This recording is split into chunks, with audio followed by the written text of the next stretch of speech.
Alright, people, so good evening and welcome back again to your Unacademy NEET English channel. I hope all of you are doing good. So, people, if you can hear me, let me know quickly in the chats with some fire symbols, fire emojis. Let me know quickly in the chats if I'm perfectly audible, visible to every one of you. Every one of you, quickly. Let me know quickly in the chats. Everyone, people, everyone in the chats. Yeah?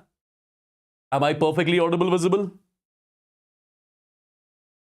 I think I am. Let me just check it out if I am perfectly audible and visible to everyone. Yes, I am, people. I am wonderful. All right. So before starting this session, how are you guys feeling? I would want the honest answers in the chats. How are you guys feeling right now? How are you guys feeling right now? Quick. What is the feeling which is coming from inside? Are you nervous, excited? Is it the mixed emotion? What is it? What is it? I want to know. I want to know. Oh my God.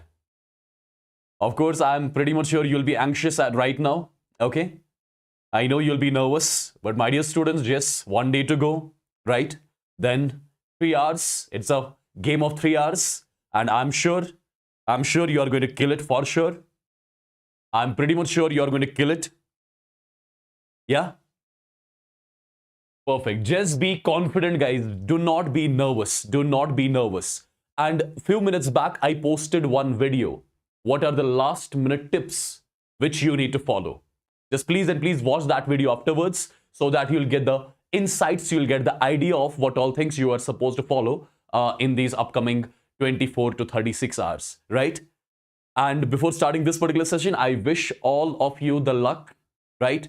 I hope all of you fall into your dream college this year itself. I hope all of you, the ones watching me right now, I pray to God that you guys do amazing in the examination, right? And I'm pretty much sure you will do that. I'm pretty much sure you will do that. Perfect. So my dear students, this particular session, which is the complete chemistry revision session, right? Well, in this particular session, what exactly I'll be doing, I would want you to follow this particular session till the end. This session will be for 4-5 hours, not more than that. But this particular session is going to be super beneficial for all this NEET 2024 aspirants. Trust me on that. Why am I telling you this? Because my dear students, in this particular session, I'm going to solve the chapter-wise most standard questions. Perfect. With the help of which your entire chapter will get revised, right? And definitely you'll have the practice of this particular session. I mean, you'll have the practice of your chemistry as well. And at the end moment, it's going to be the revision. Okay? Wherever I would think I need to explain the concept, I'll be explaining the concept. Wherever I would think there is no need to explain the concept, there is just need to solve the question, I'll do that accordingly. Okay? But trust me, one thing is there. After watching this particular session, you will feel super confident, guys. Trust me on that. You will feel super confident. Okay? Perfect. Chalo. Let's get going. Let's get started. with the first chapter. I'm going to do everything chapter wise.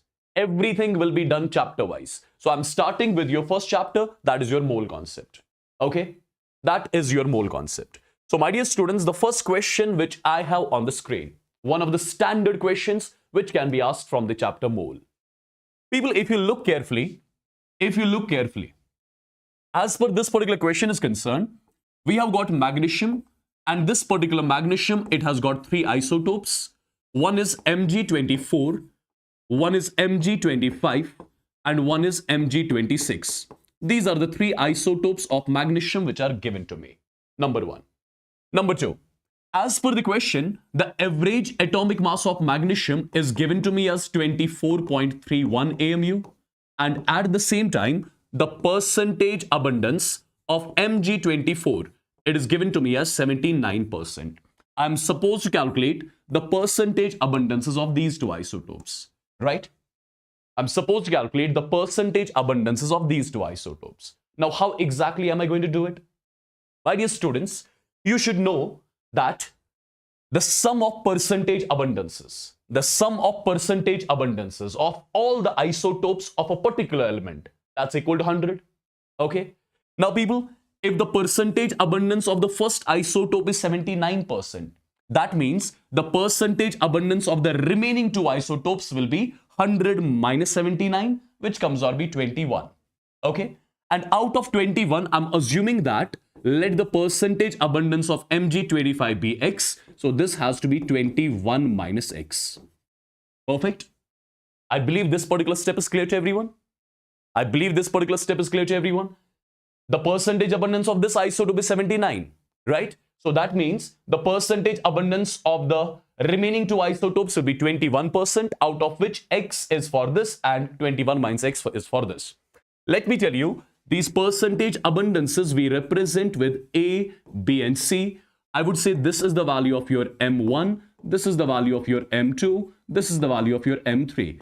Now, my dear students, M average can be written as per formula, it is M1A plus M2B plus M3C divided by A plus B plus C, which is always 100. And this value, as per the question, is nothing but 24.31. Simple. Now, my dear students, look carefully. What is the value of M1 here? M1 value is given to me as 24. A value is given to me as 79. M2 value is 25. B value is X. M3 value is 26. And C value is 21 minus X. Whole divided by what? Whole divided by 100. And this value, as per the question, is nothing but 24.31. When you solve it, you'll be getting the value of X exactly as 11%. And what this X was the percentage abundance of Mg25. Therefore, the percentage abundance of Mg26 will be equal to 21 minus X. So it is 21 minus 11. The value comes out to be 10%, right? So this is the first question, which is from the topic average atomic mass of the isotopic mixture. I believe this is clear to everyone. Okay, perfect. You just need to remember this particular formula, and by using this particular formula, you can solve all the questions based on the average atomic mass of the isotopic mixture, right? Moving on to the second question, people. Moving on to the second question. Look at this particular question carefully. The question says, calculate the mass of H3PO4 that contains 0.25 moles of O. Correct? That contains 0.25 moles of O. My dear students, if I talk about H3PO4, can I say 4 moles of O? Can I say 4 moles of O are present in 1 mole of H3PO4? Yes, absolutely, I can say that. 4 moles of O are present in 1 mole of H3PO4. If I use the unitary method, can I say 1 mole of O will be present in 1 by 4 moles of H3PO4? Yes, I can say that. Therefore, as per the question, can I say 0.25 moles of O?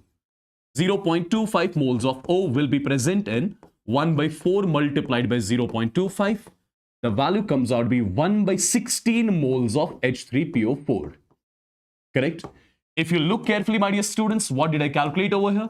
I calculated the moles of H3PO4. These are the moles of H3PO4 that contains 0.25 moles of O. But as per the question, are we supposed to calculate moles of H3PO4? No, we are supposed to calculate the mass of H3PO4. Now the point is, how do you convert moles into mass? My dear students, I'll write the mass of H3PO4 that contains 0.25 moles of O will be equal moles of H3PO4 multiplied by molar mass of H3PO4. The value comes out to be how much? How much this value is going to be?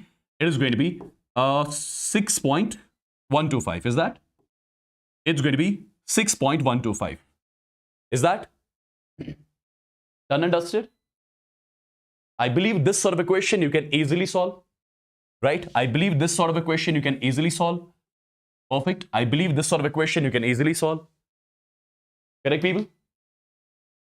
Correct. This is one more standard type of question that can be asked.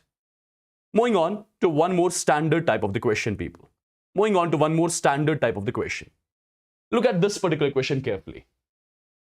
My dear students, as per this particular question is concerned, imagine that you have got a container, and in this particular container you have got two gases. One is your carbon dioxide, and with carbon dioxide you have got oxygen. Let me represent carbon dioxide by number 1. Let me represent oxygen by number 2. Now if I ask you, what is the molar mass of carbon dioxide? You will say 44 grams per mole. Molar mass of O2 will be 32 grams per mole, right? As per the question, my dear students, the mole percentage of carbon dioxide is given to me as how much? It's given to me as 60%. Similarly, the mole percentage of O2 is given to me as 40%. What do I need to calculate? I need to calculate the average molar mass of the gaseous mixture. So I have got a gaseous mixture here. I need to calculate its average molar mass. My dear students, you can write this result. Average molar mass of the mixture is nothing but M1 multiplied by mole fraction of gas 1 plus M2 multiplied by mole fraction of gas 2, right? Now, if you divide this term by 100, you'll get the mole fraction of gas 1. So 60 by 100 is 0.6. Similarly, 40 divided by 100 is 0.4. I got the mole fractions. So M1 value as per the question is 44 multiplied by 0.6 plus M2 value is nothing but 0.4 multiplied by, M2 is 32 multiplied by chi2. When you solve this, the value exactly comes out to be 39.2 grams per mole. So I would say this is the average molar mass of the gaseous mixture which I was supposed to calculate. Right, people? So do remember this sort of equation. You just need to remember this particular result, with the help of which you can calculate the average molar mass of the gaseous mixture. Right? Moving on to one more question. My dear students, one simple question based on stoichiometry. This will definitely boost up your confidence, right? Have a look. As per the question is concerned, you have got 12.25 grams of KClO3 and you are heating it up. You should know, when you heat up KClO3, it gives KCl solid, and with that you get O2 gas as well. Now the question is saying that when you heat up 12.25 grams of KClO3, what will be the mass of O2 gas produced? Calculate the mass of O2 gas produced. What I'll try to do, I'll try to use the stoichiometry, will balance the reaction. This will be 2 times, this will be 2 times, this will be 3 times.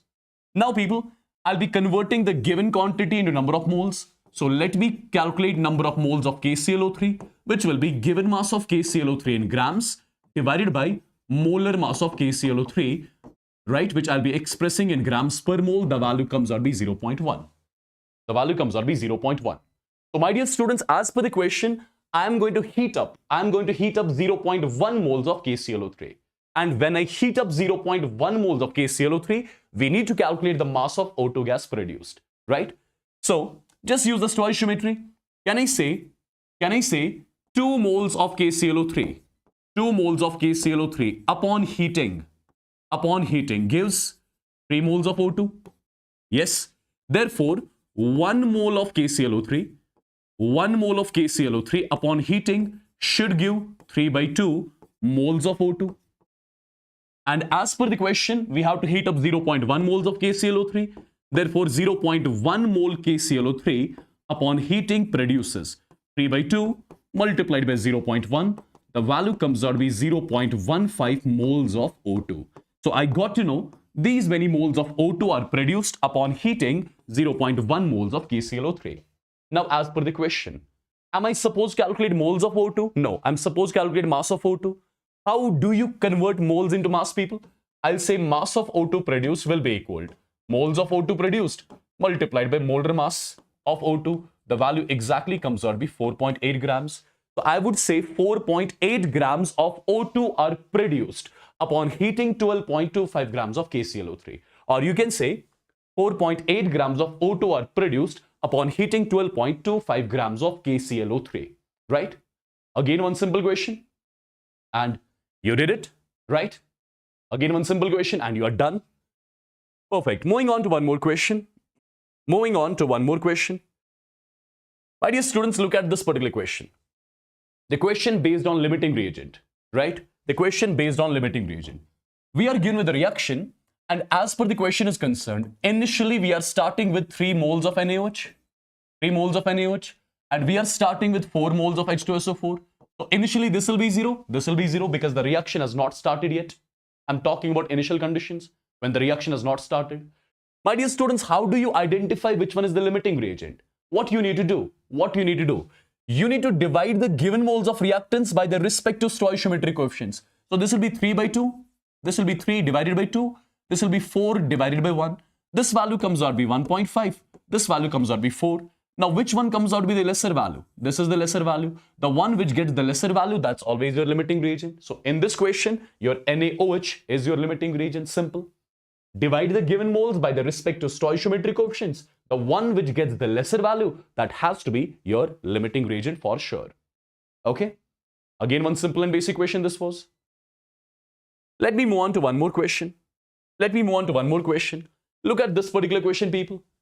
As per this particular question, we are starting with 0.1 mole of BaCl2 and 0.3 moles of Na3PO4. So this will be 0, this will be 0. Now this is again the question based on limiting reagent. So I need to identify the limiting reagent first. How do I identify it? Given moles by the respective stoichiometry coefficient. So 0.1 divided by 3 and this is 0.3 divided by 2. Perfect. Which gets the lesser value? This value is lesser. This value is lesser, so BaCl2 is my limiting reagent. My dear students, if BaCl2 is my limiting reagent, it would have got completely consumed. So I'll be left with nothing here. And the reaction would have stopped. Now, you know, the entire product formation is decided by the limiting reagent. The entire product formation is decided by what? By the limiting reagent. Now, people have a look. Use the stoichiometry. Can I say 3 moles of limiting reagent is giving me 1 mole of barium phosphate? Therefore, 1 mole of limiting reagent will give me 1 by 3 moles of barium phosphate.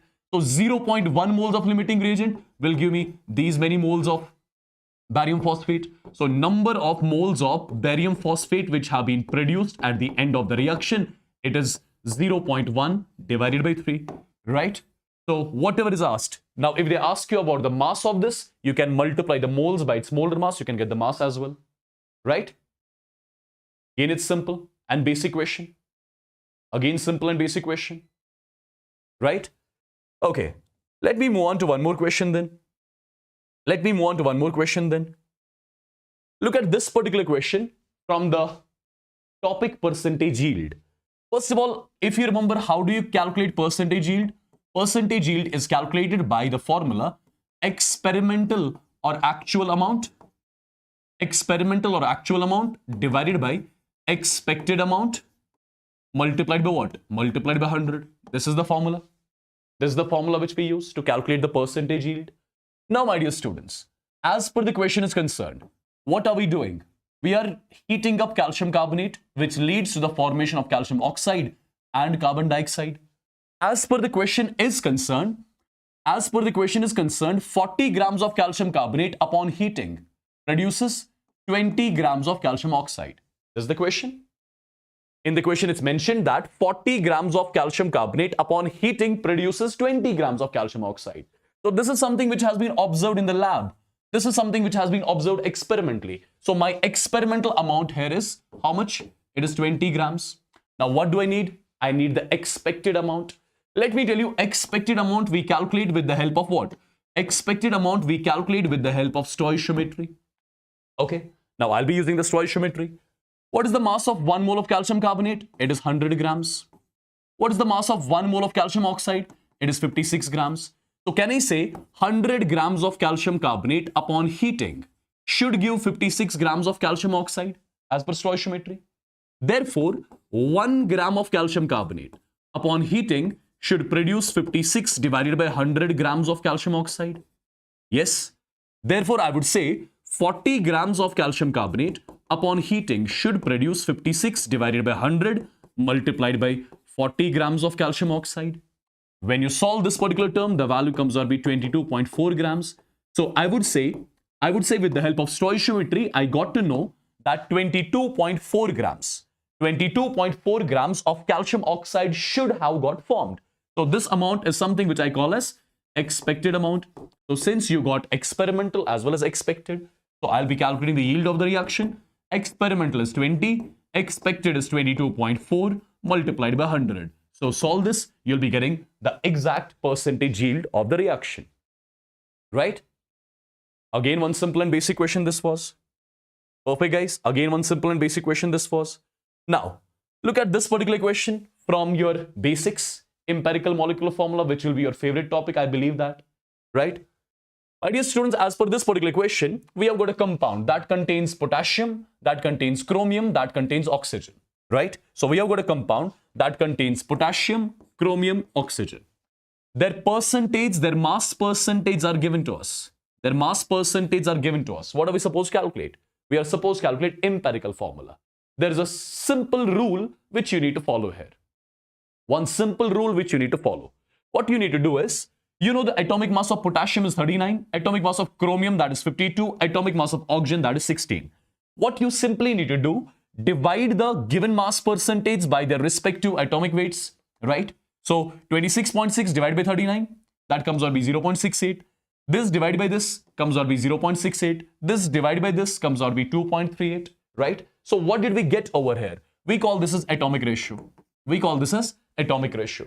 Now, my dear students, if I ask you, which one is the least term among these three terms? This is the least term. So I'll be dividing all these three terms with the least term. So 0.68, 0.68, 1. This divided by 0.68, 1. 2.38 divided by 0.68. That comes out to be 3.5. So I had potassium, I had chromium, I had oxygen. The least atomic ratio is coming out to be 1 is to 3.5. No doubt, it is the least atomic ratio. But is it the whole number ratio? It is not the whole number ratio, people. It is not the whole number ratio. So I'll be multiplying throughout by 2. It becomes 2 is to 2 is to 7. So I would say the empirical formula is nothing K2Cr2O7. I believe this is clear to everyone. So what you need to do? What you need to do exactly? Whatever percentage are given to you, divide them with the atomic weights. You'll be getting the atomic ratio.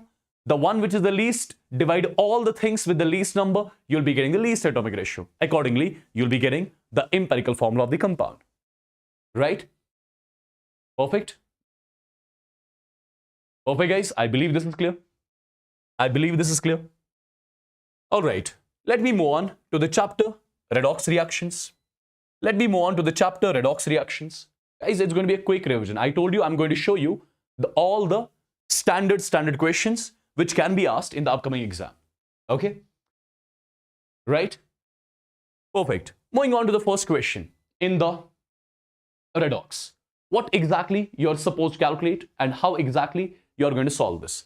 Calculate the N factor of ferrous oxalate. You're given with FeC2O4. FeC2O4, it gives Fe tripositive plus carbon dioxide.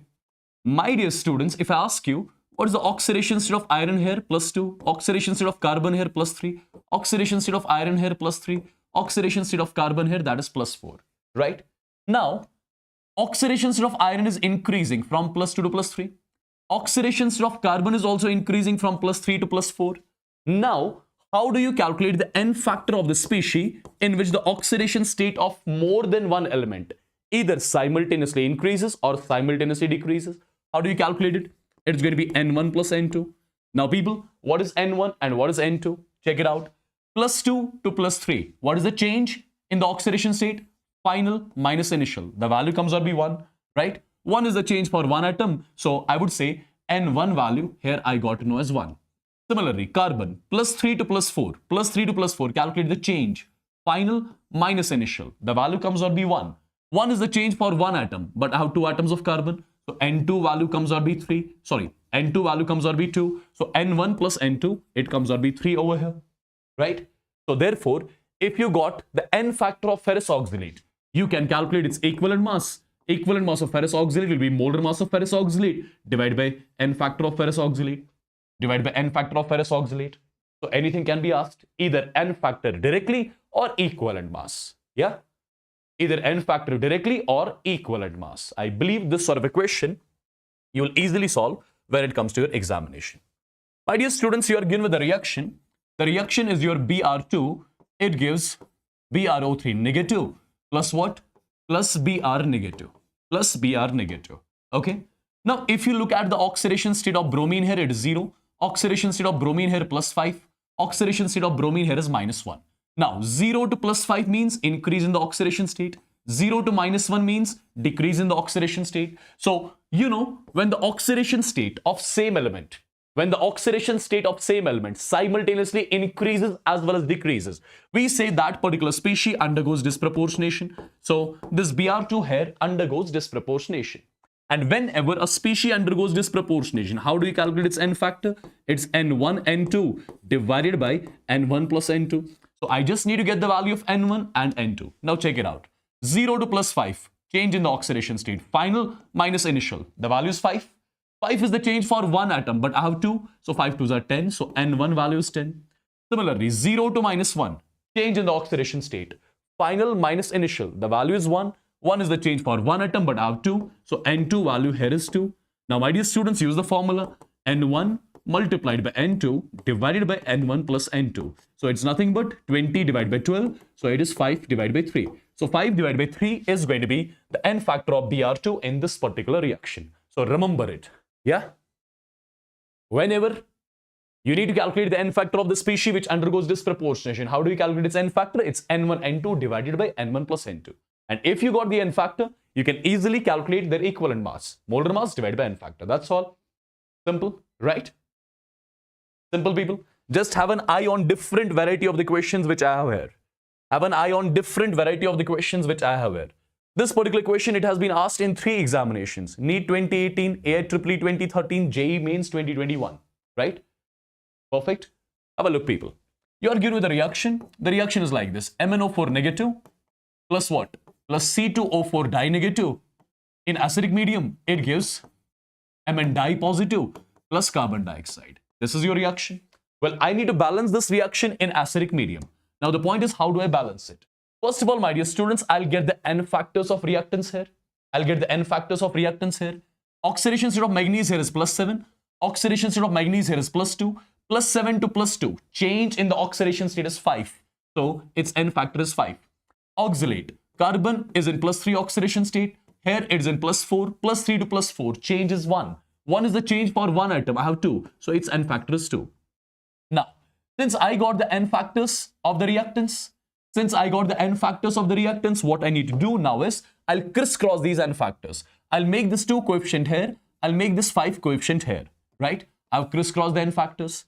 After crisscrossing the n factors, balance all the atoms except hydrogen, oxygen. You have got 2 manganese here, so these will be 2 manganese. You have got 10 carbon here, so this will be 10 carbon over here, right? So you have balanced all the atoms except hydrogen, oxygen.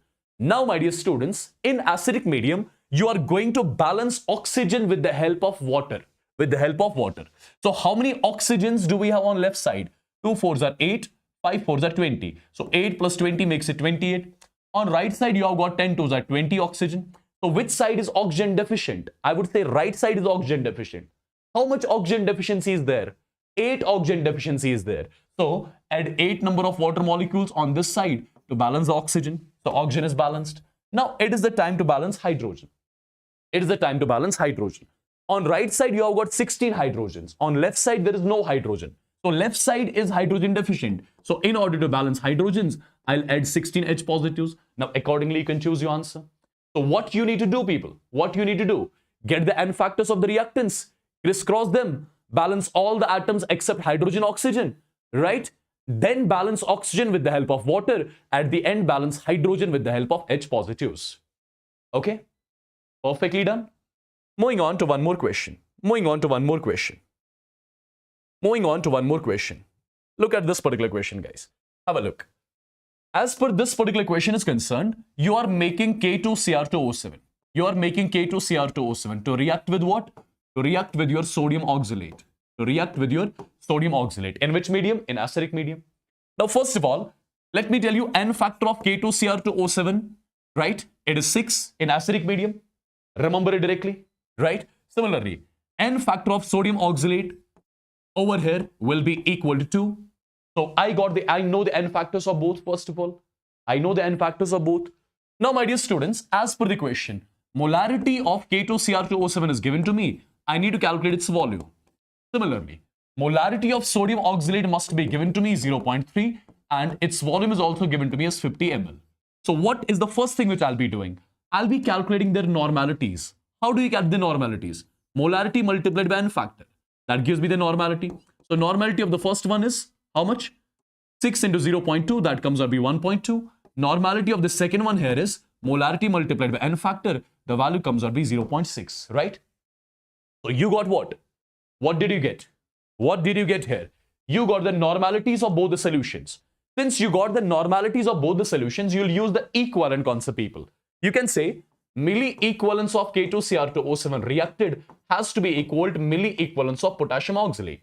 Now, how do you calculate the milli-equivalence? It's pretty much simple. N1 multiplied by V1 in ml. It has to be equal to N2 multiplied by V2 in ml. So, my dear students, what is the value of N1? That's 1.2. V1 value, I need to calculate.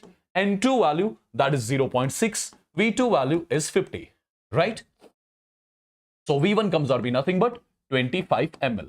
So what is the meaning of this 25 ml if I ask you? So I would say in simple words, 25 ml of 0.2 molar K2Cr2O7 is required to oxidize 50 ml of 0.3 molar sodium oxalate in which medium? In acidic medium. Right, people? Simple? Simple? Yeah?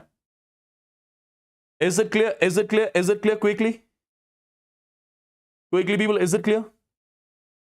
This sort of a question you can expect. This sort of a question you can expect.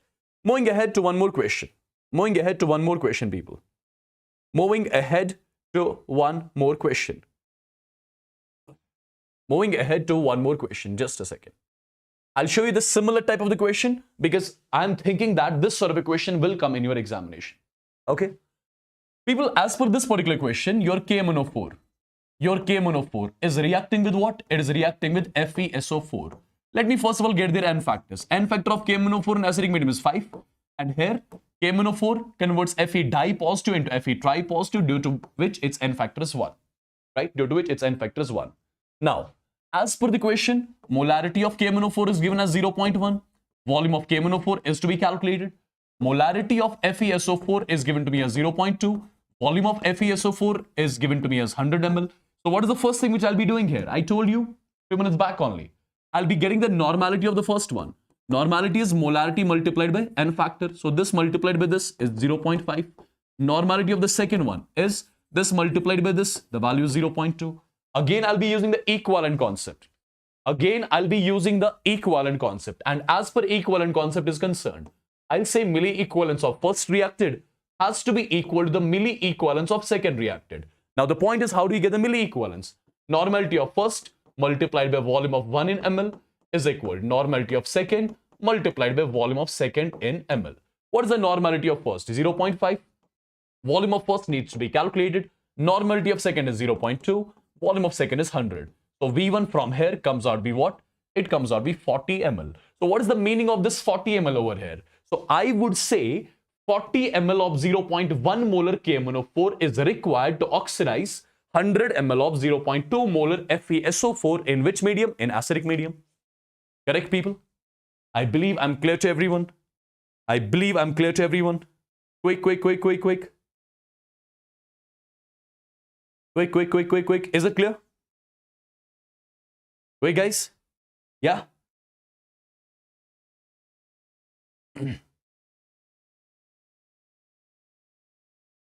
Right? Perfect.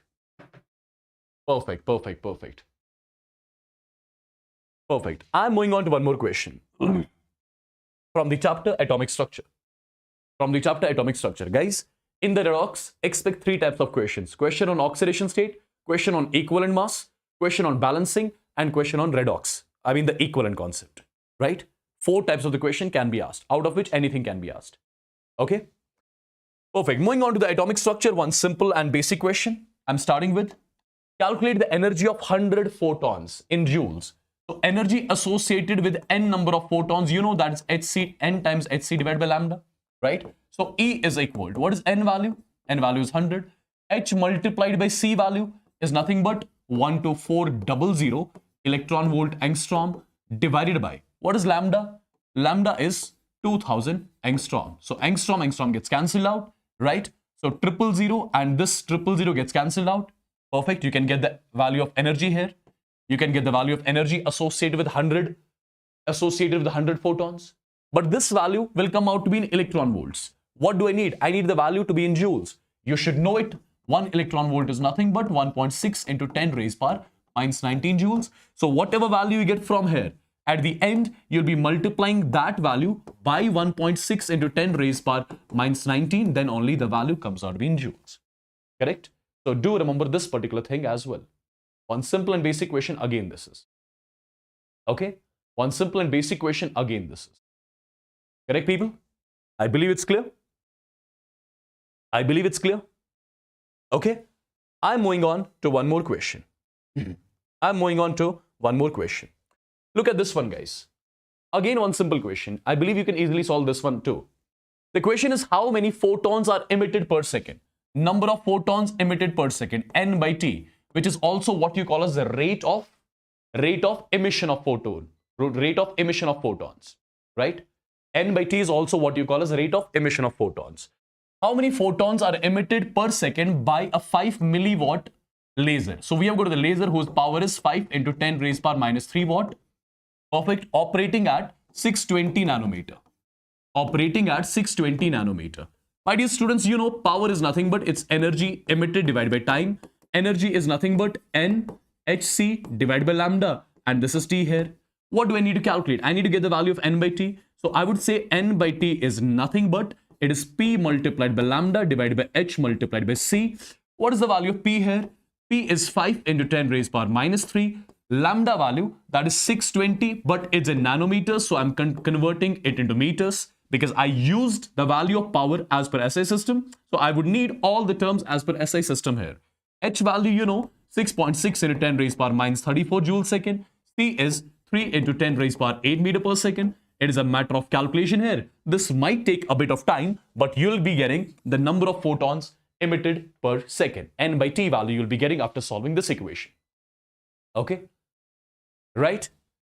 Perfect, guys. Moving on to one more question.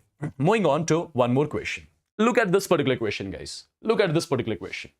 The question is, calculate the number of photons of light whose wavelength is 2000 angstroms required to dissociate 1 mole of Cl2. So we have to dissociate 1 mole of Cl2. If the bond energy of Cl bond is 1.2 kilojoules per mole. What it means exactly? So you have got a bond between Cl and Cl, correct? Bond energy of this is given to me as how much? It is given to me as 1.2 into 10 raised power 3 joules per mole. So what does it mean, people? It means that in order to break 1 mole of bonds, this much energy is required. So how much is the energy required? Energy required to break 1 mole of bonds. Energy required to break 1 mole of bonds is nothing but 1.2 into 10 raised power 3 joules.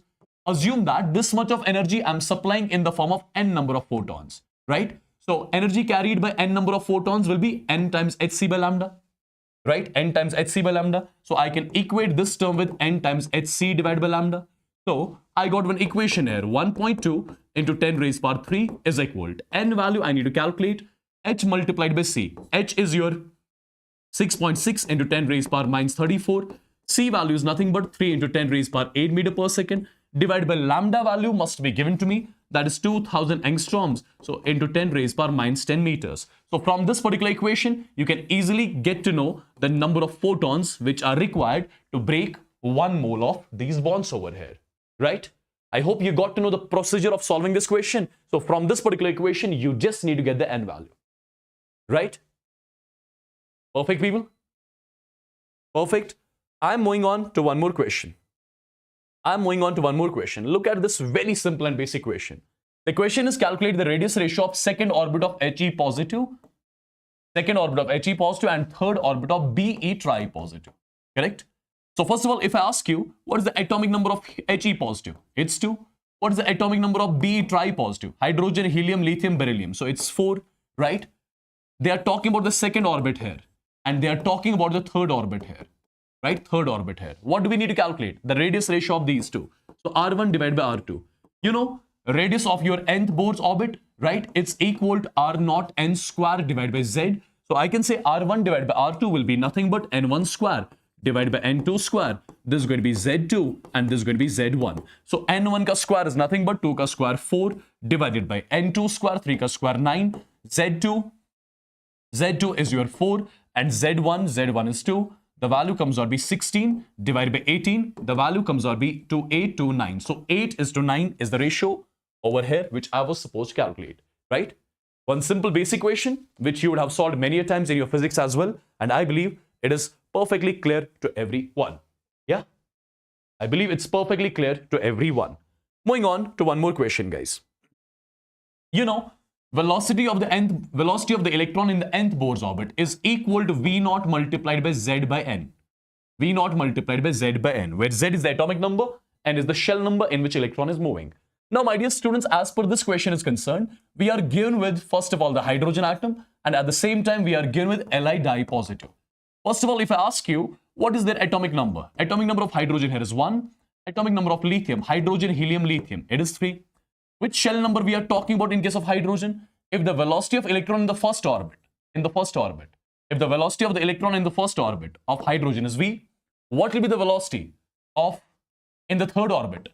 What will be the velocity in the third orbit here? So V2 we need to calculate. So my dear students, since you know, velocity of the electron in the nth orbit is equal to V0 Z by N, so I can say nothing but V1 divided by V2 is equal, it's going to be Z1 divided by Z2 multiplied by N2 divided by N1. Now, if I ask you what is the value of V1, V1 value is V, V2 I need to calculate, Z1 value is 1, Z2 value is 3, N2 value is 3 and N1 value is 1. So this 3 cancelled. So from this particular equation, you got to know V2 is equal to what? V2 is equal to what? V. Right? Simple. Just formula-based question and you killed it. Formula-based question and you killed it. Am I clear? Let me know once in the chats. Let me know quickly in the chats if it is clear. Quickly, people. Quickly. Yeah? Done. Understood. Moving on to one more question then. Let me find the question first of all. Just a second, people. Okay. Look at this particular question. It is also asked, and I'm pretty much sure you would have seen these sort of questions as well. When an electron is excited from ground level to fifth orbit. So electron was present in the ground state and then it goes to the fifth orbit. How many maximum spectral lines can be obtained? How do you calculate the maximum spectral lines? Maximum spectral lines obtained is given by the formula, I hope you remember, N2 minus N1 multiplied by N2 minus N1 plus 1 divided by 2. Now you know all the values. N2 value is 5, N1 value is 1, N2 value is 5, N1 value is 1 plus 1 divided by 2. So the value will be, this cancel, 5 for 20, 20 divided by 2 is nothing but 10. So maximum 10 spectral lines will be obtained over here, right? They might ask you one more thing. Out of these 10 spectral lines, how many will fall into Lyman? How many will fall into Balmer? How many will fall into Paschen? That sort of question can be asked too. So remember, how do you do that? The spectral lines falling in a particular category, is equal to N2 minus ground state of the series which I'm talking about. What does that mean? For example, I need to know out of 10 spectral lines, how many will fall into Lyman? What is the value of N2? N2 is 5. What is the ground state of Lyman? Ground state of Lyman is 1. So out of 10 spectral lines, 4 spectral lines will fall into Lyman series. If I ask you, how many will fall into Balmer series? N2 value is 5 minus ground state of Balmer is 2. So 5 minus 2 is 3. Accordingly, you can check the rest as well. Right? So either the question will be this or the question will be how many spectral lines will be falling in a particular category. So this is the result which I would want you to remember. N2, which is the higher energy state, minus the ground state of that particular series, which we have to check. Yes, organic also will be there. Organic also will be there. We are going chapter wise. We are going chapter wise, people. So do not worry. Do not worry. Okay, look at this particular question. Psi square versus R curve. Psi square versus R curve. Since the curve is starting from the top, and which curves will start from the top? S. For S, the curves will start from the top. For P, your psi square versus R will start from the bottom. So it is first of all S. It is first of all S. Now it is touching our axis here. So there is one node. There is one node. There is one node. This point represents your node. And if I ask you, since we got to know it's S, it's S orbital. If it is S orbital, the value of azimuthal quantum number for it will be 0. This point represents your which node? Radial node. How do you calculate radial nodes? N minus L minus 1. L minus N minus 1 is equal to 1. There is one radial node. This is the formula to calculate nodes. Radial nodes. Radial node is equal to 1. So N minus L value 0 minus 1 is equal to 1. So N value is coming out to be 2. So N is equal to 2 and orbital is your S. So this particular graph is valid for 2S. It is valid for 2S. Yes, I can see majority already came up with the answer. That's great. That is great. Moving on to one more question. The question says a certain orbital has no angular nodes and 2 radial nodes. First of all, if I ask you how do we calculate the total number of nodes? Total number of nodes are given by the formula n minus 1, right? If they ask you calculate the spherical nodes, or you call them as the radial nodes, spherical or radial nodes, is given by the formula n minus L minus 1. How do we calculate the angular nodes? Angular nodes are given by the value of L, right? Are given by the value of L. Now it is just formula, right? A certain orbital has no angular node. No angular node means L value 0. And 2 radial nodes. 2 radial nodes here, right? N minus L minus 1 is equal to 2. So N minus L is 0 minus 1 is equal to 2. So N value is equal to 3. N value is equal to 3, right? N value is equal to 3. If N is equal to 3, L is 0. L is 0 means he's talking about what? He's talking about S. He's talking about S. Perfect. So what is the answer of this question? What is the answer of this question? It's going to be 3S. Perfect. Similarly, can you let me know the answer of this question? The number of spherical nodes. Spherical nodes for 3P. In case of 3P, N value is 3. For P, L value is nothing but 1. Spherical nodes is given by the formula N minus L minus 1. N value is 3 minus 1 minus 1. The value comes out to be 1 here, right? The value comes out to be 1 here. Perfect. I believe these sort of questions you can easily solve from now on.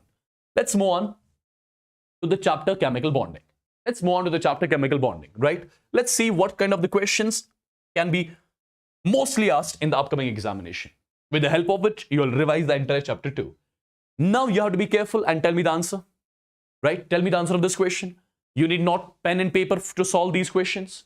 Perfect, of chemical bonding, you know it.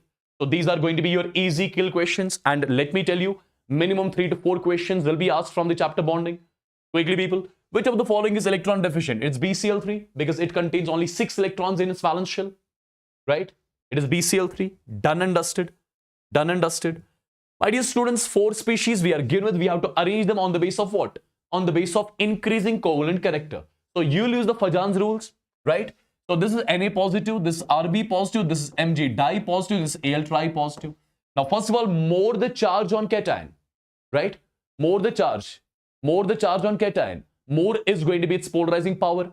More polarizing power means more covalent character. So 4 will be maximum covalent, followed by 3. Now, among 1 and 2, the charge on cation is same. Now, talk in terms of size. Lesser the size of cation, more the polarizing power, more the covalent character. So, 1 will have more covalent character than 2.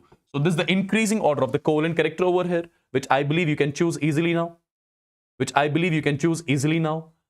My dear students, BF3 is planar. BF3 is planar and electron deficient. Absolutely. Hybridization in case of BF3. Hybridization in case of BF3. How many valence electrons boron has? Boron has 3 valence electrons. How many sigma bonds it's forming? It's forming 3 sigma bonds. So can I say boron has utilized all its 3 valence electrons to form 3 sigma bonds? Absolutely. So there'll be no lone pair on boron, right? There'll be no lone pair on boron. So if I ask you about its steric number is sigma plus lone pair. That is 3. If steric number is 3, hybridization is sp2, right? Hybridization is sp2. So first of all, the hybridization of boron in BF3 is sp2. Now, the number of electrons around the central atom. The number of electrons around the central atom here is 2, 4, 6. So it's sp2 and 6. That is going to be the correct answer of this particular question. Moving on to one more. Expect these sort of questions as well. Expect these sort of questions as well. PCl5.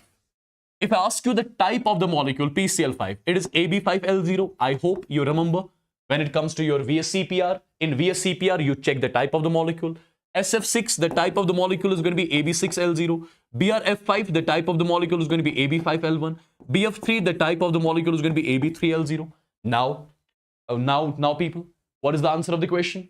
First of all, choose the correct answer from the following given options.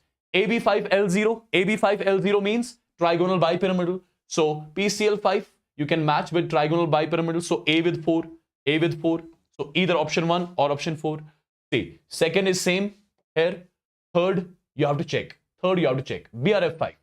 BRF5 is AB5L1, which will be square pyramidal. So this will be square pyramidal. C with 1, C with 1, C with 1. So it has to be option 1, which has to be the correct answer of the question. Correct, people?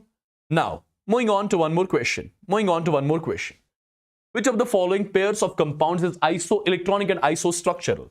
What I need to do over here is, I'll check the types of the molecules. If I select this one and this one, you have got IBr2 negative here, and you have got XCF2 here. My dear students, I'll try to find their types. If the type of both the molecules is same, then I would directly say they are isostructural. How do I check the type? Understand. If I talk about iodine, its valence electrons are 7. There's a negative charge, so 7 plus 1 makes it 8. So there are 2 surrounding atoms, that means 2 sigma bonds. Out of 8 valence electrons, 2 have been used. So there'll be 6 electrons left as such on iodine in the form of 3 lone pairs, right? So if I ask you the type of the molecule, it has to be AB2L3 type. Now check your XCF2. How many valence electrons xenon has? 8. How many sigma bonds it's forming? 2. Out of 8, it's utilizing 2. So there'll be 6 electrons left as such on xenon in the form of 3 lone pairs. So the type of the molecule is again going to be AB2L3. If the type of these molecules is same, definitely they are going to be isostructural. Right, people? I'm moving on to one more question. Let me see if you can solve this or not. What do you think about this one? What do you think about this one, people? Quickly in the chats. Okay. What do you think about this particular question? The question is, you have got I3 negative. My dear students, I3 negative, can I write it as I2 negative? Yes, I can write it as I2 negative. If I call this as the central atom, so how many valence electrons? 7. There's a negative charge, so 7 plus 1 makes it 8. How many sigma bonds? 2 sigma bonds. Out of 8, 2 have been used. So there'll be 6 electrons left as such in the form of 3 lone pairs. So the central iodine has 3 lone pairs over here. The number of lone pairs of electrons on the central iodine, it has to be 3, right?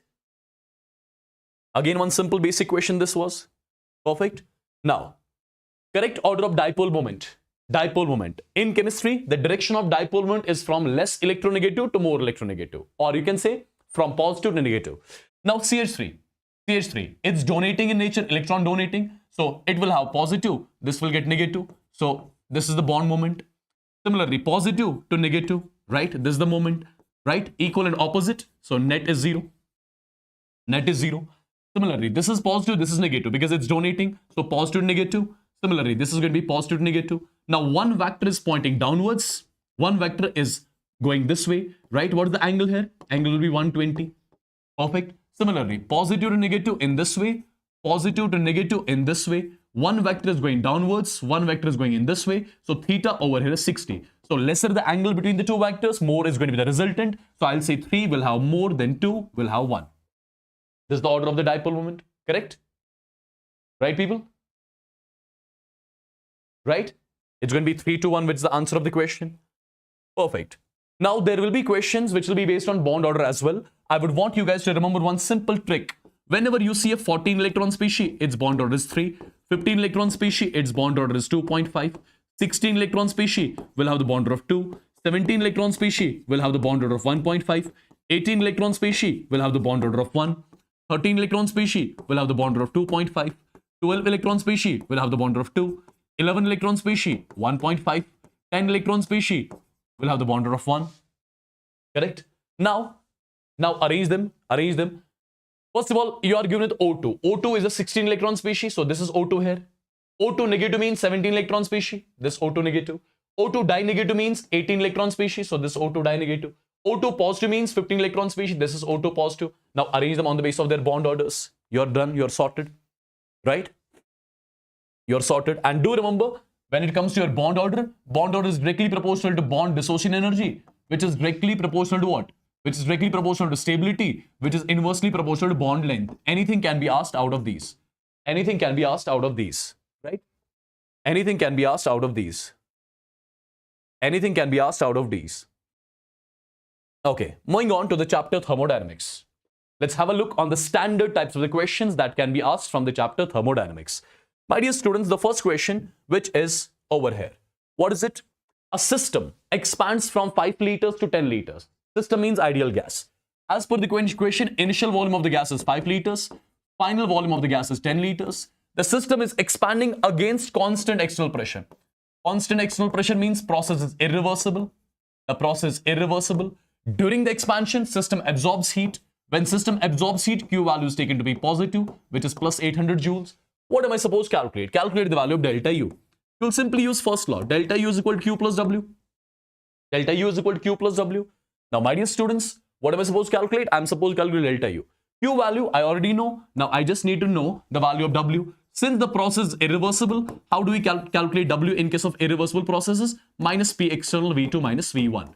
What is P external here? P external is 2 atm. V2 minus V1 comes out to be 5. The value is minus 10 atm liter. The value is minus 10 atm liter. And you must be knowing 1 atm liter is nothing but 101.3 joules. So the value is minus 1013 joules over here. So this is W.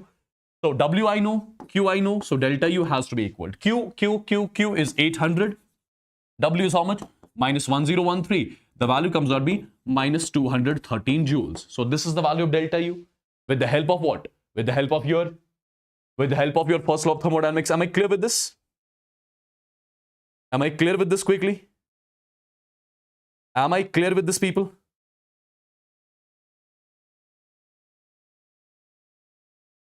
Am I clear with this?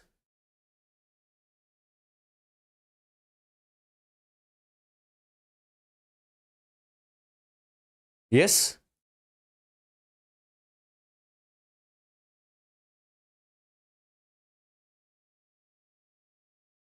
Perfect. Let's move on. Let's move on. Let's move on.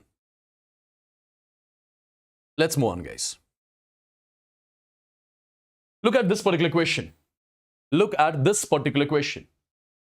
Look at this particular question. 1 mole of ideal gas undergoes a change in state.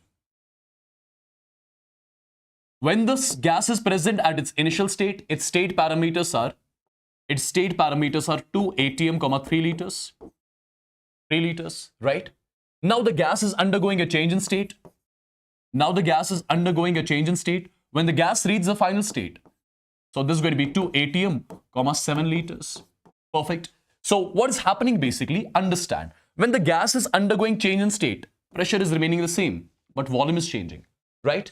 Volume is changing. So which result I'll be using? You know, delta H is equal delta U plus delta PV. Now, since pressure is remaining constant, so I can use delta H is equal delta U plus P delta V, which is V2 minus V1. What am I supposed to calculate? I'm supposed to calculate delta H. So delta H is equal. Delta U is given to me as 30 atm liter. P value is 2. V2 minus V1. 7 minus 3 is 4. So the value comes out to be 38 atm liter. 38 atm liter will be the value of delta H, which I was supposed to calculate. Right? Correct, guys? This sort of a question,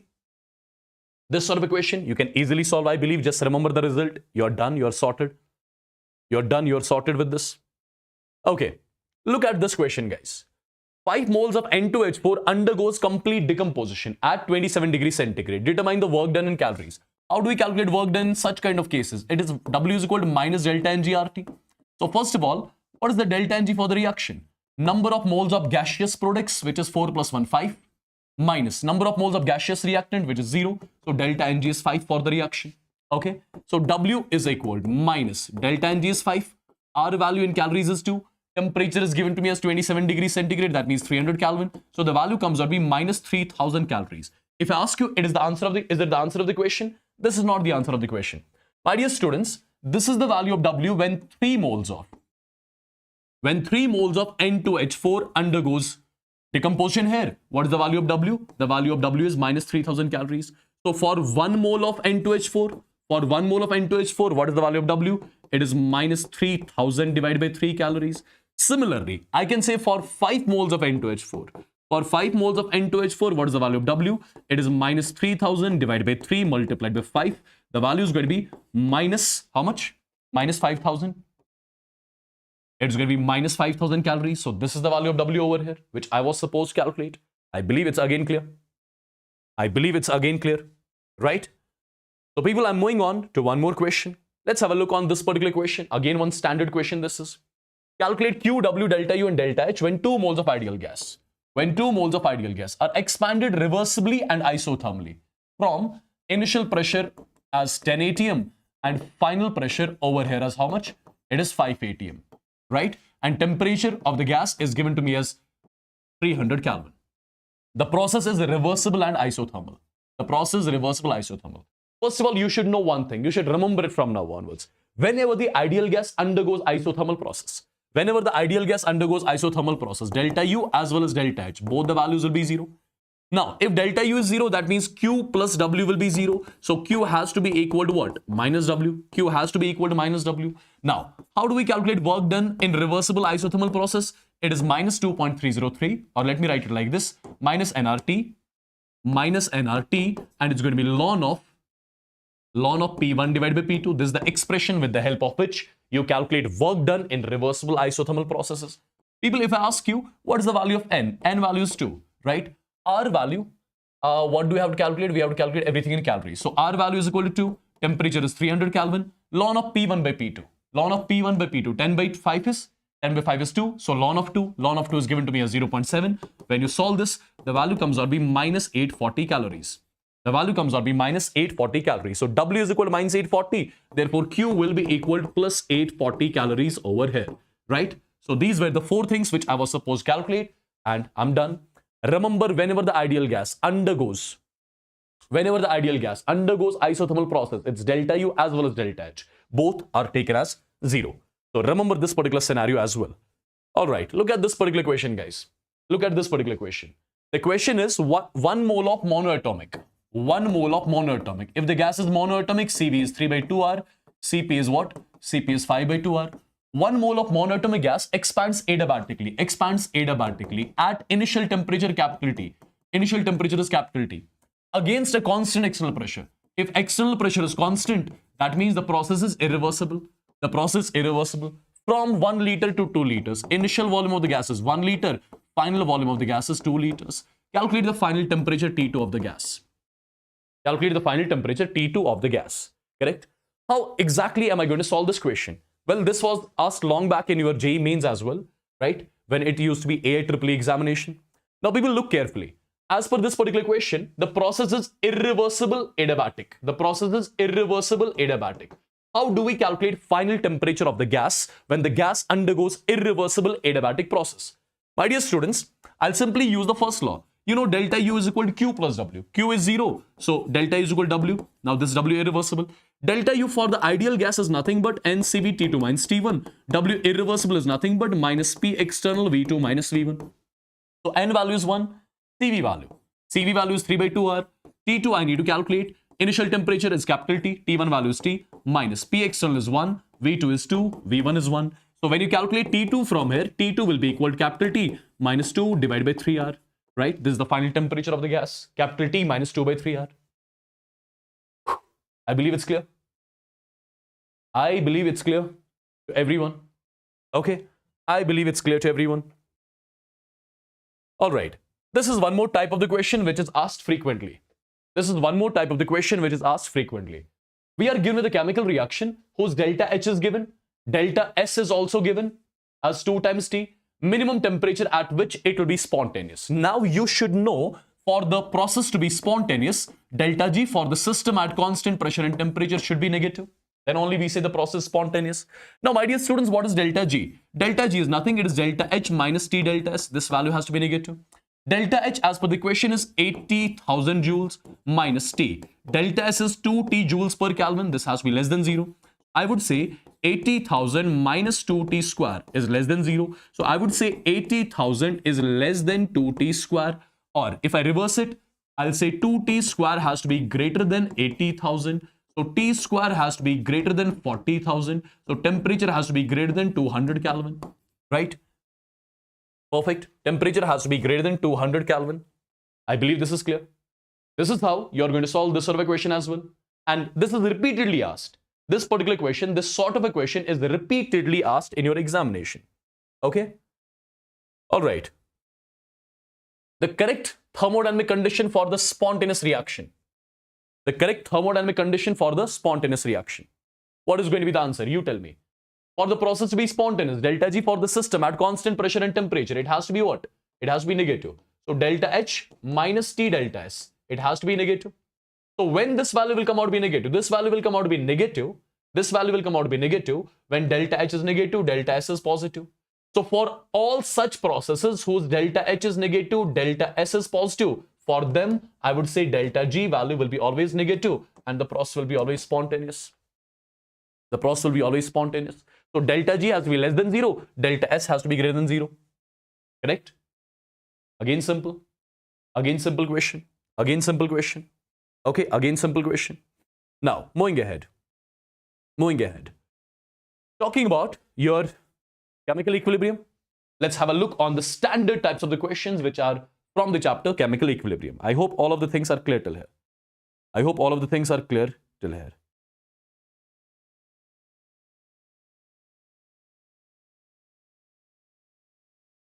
Yeah?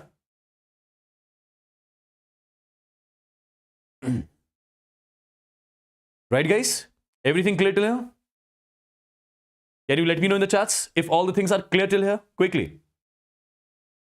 Quickly, everybody. Quickly, everyone. Yes, inorganic, organic will be also done. Just wait for it. One by one, we'll do the things.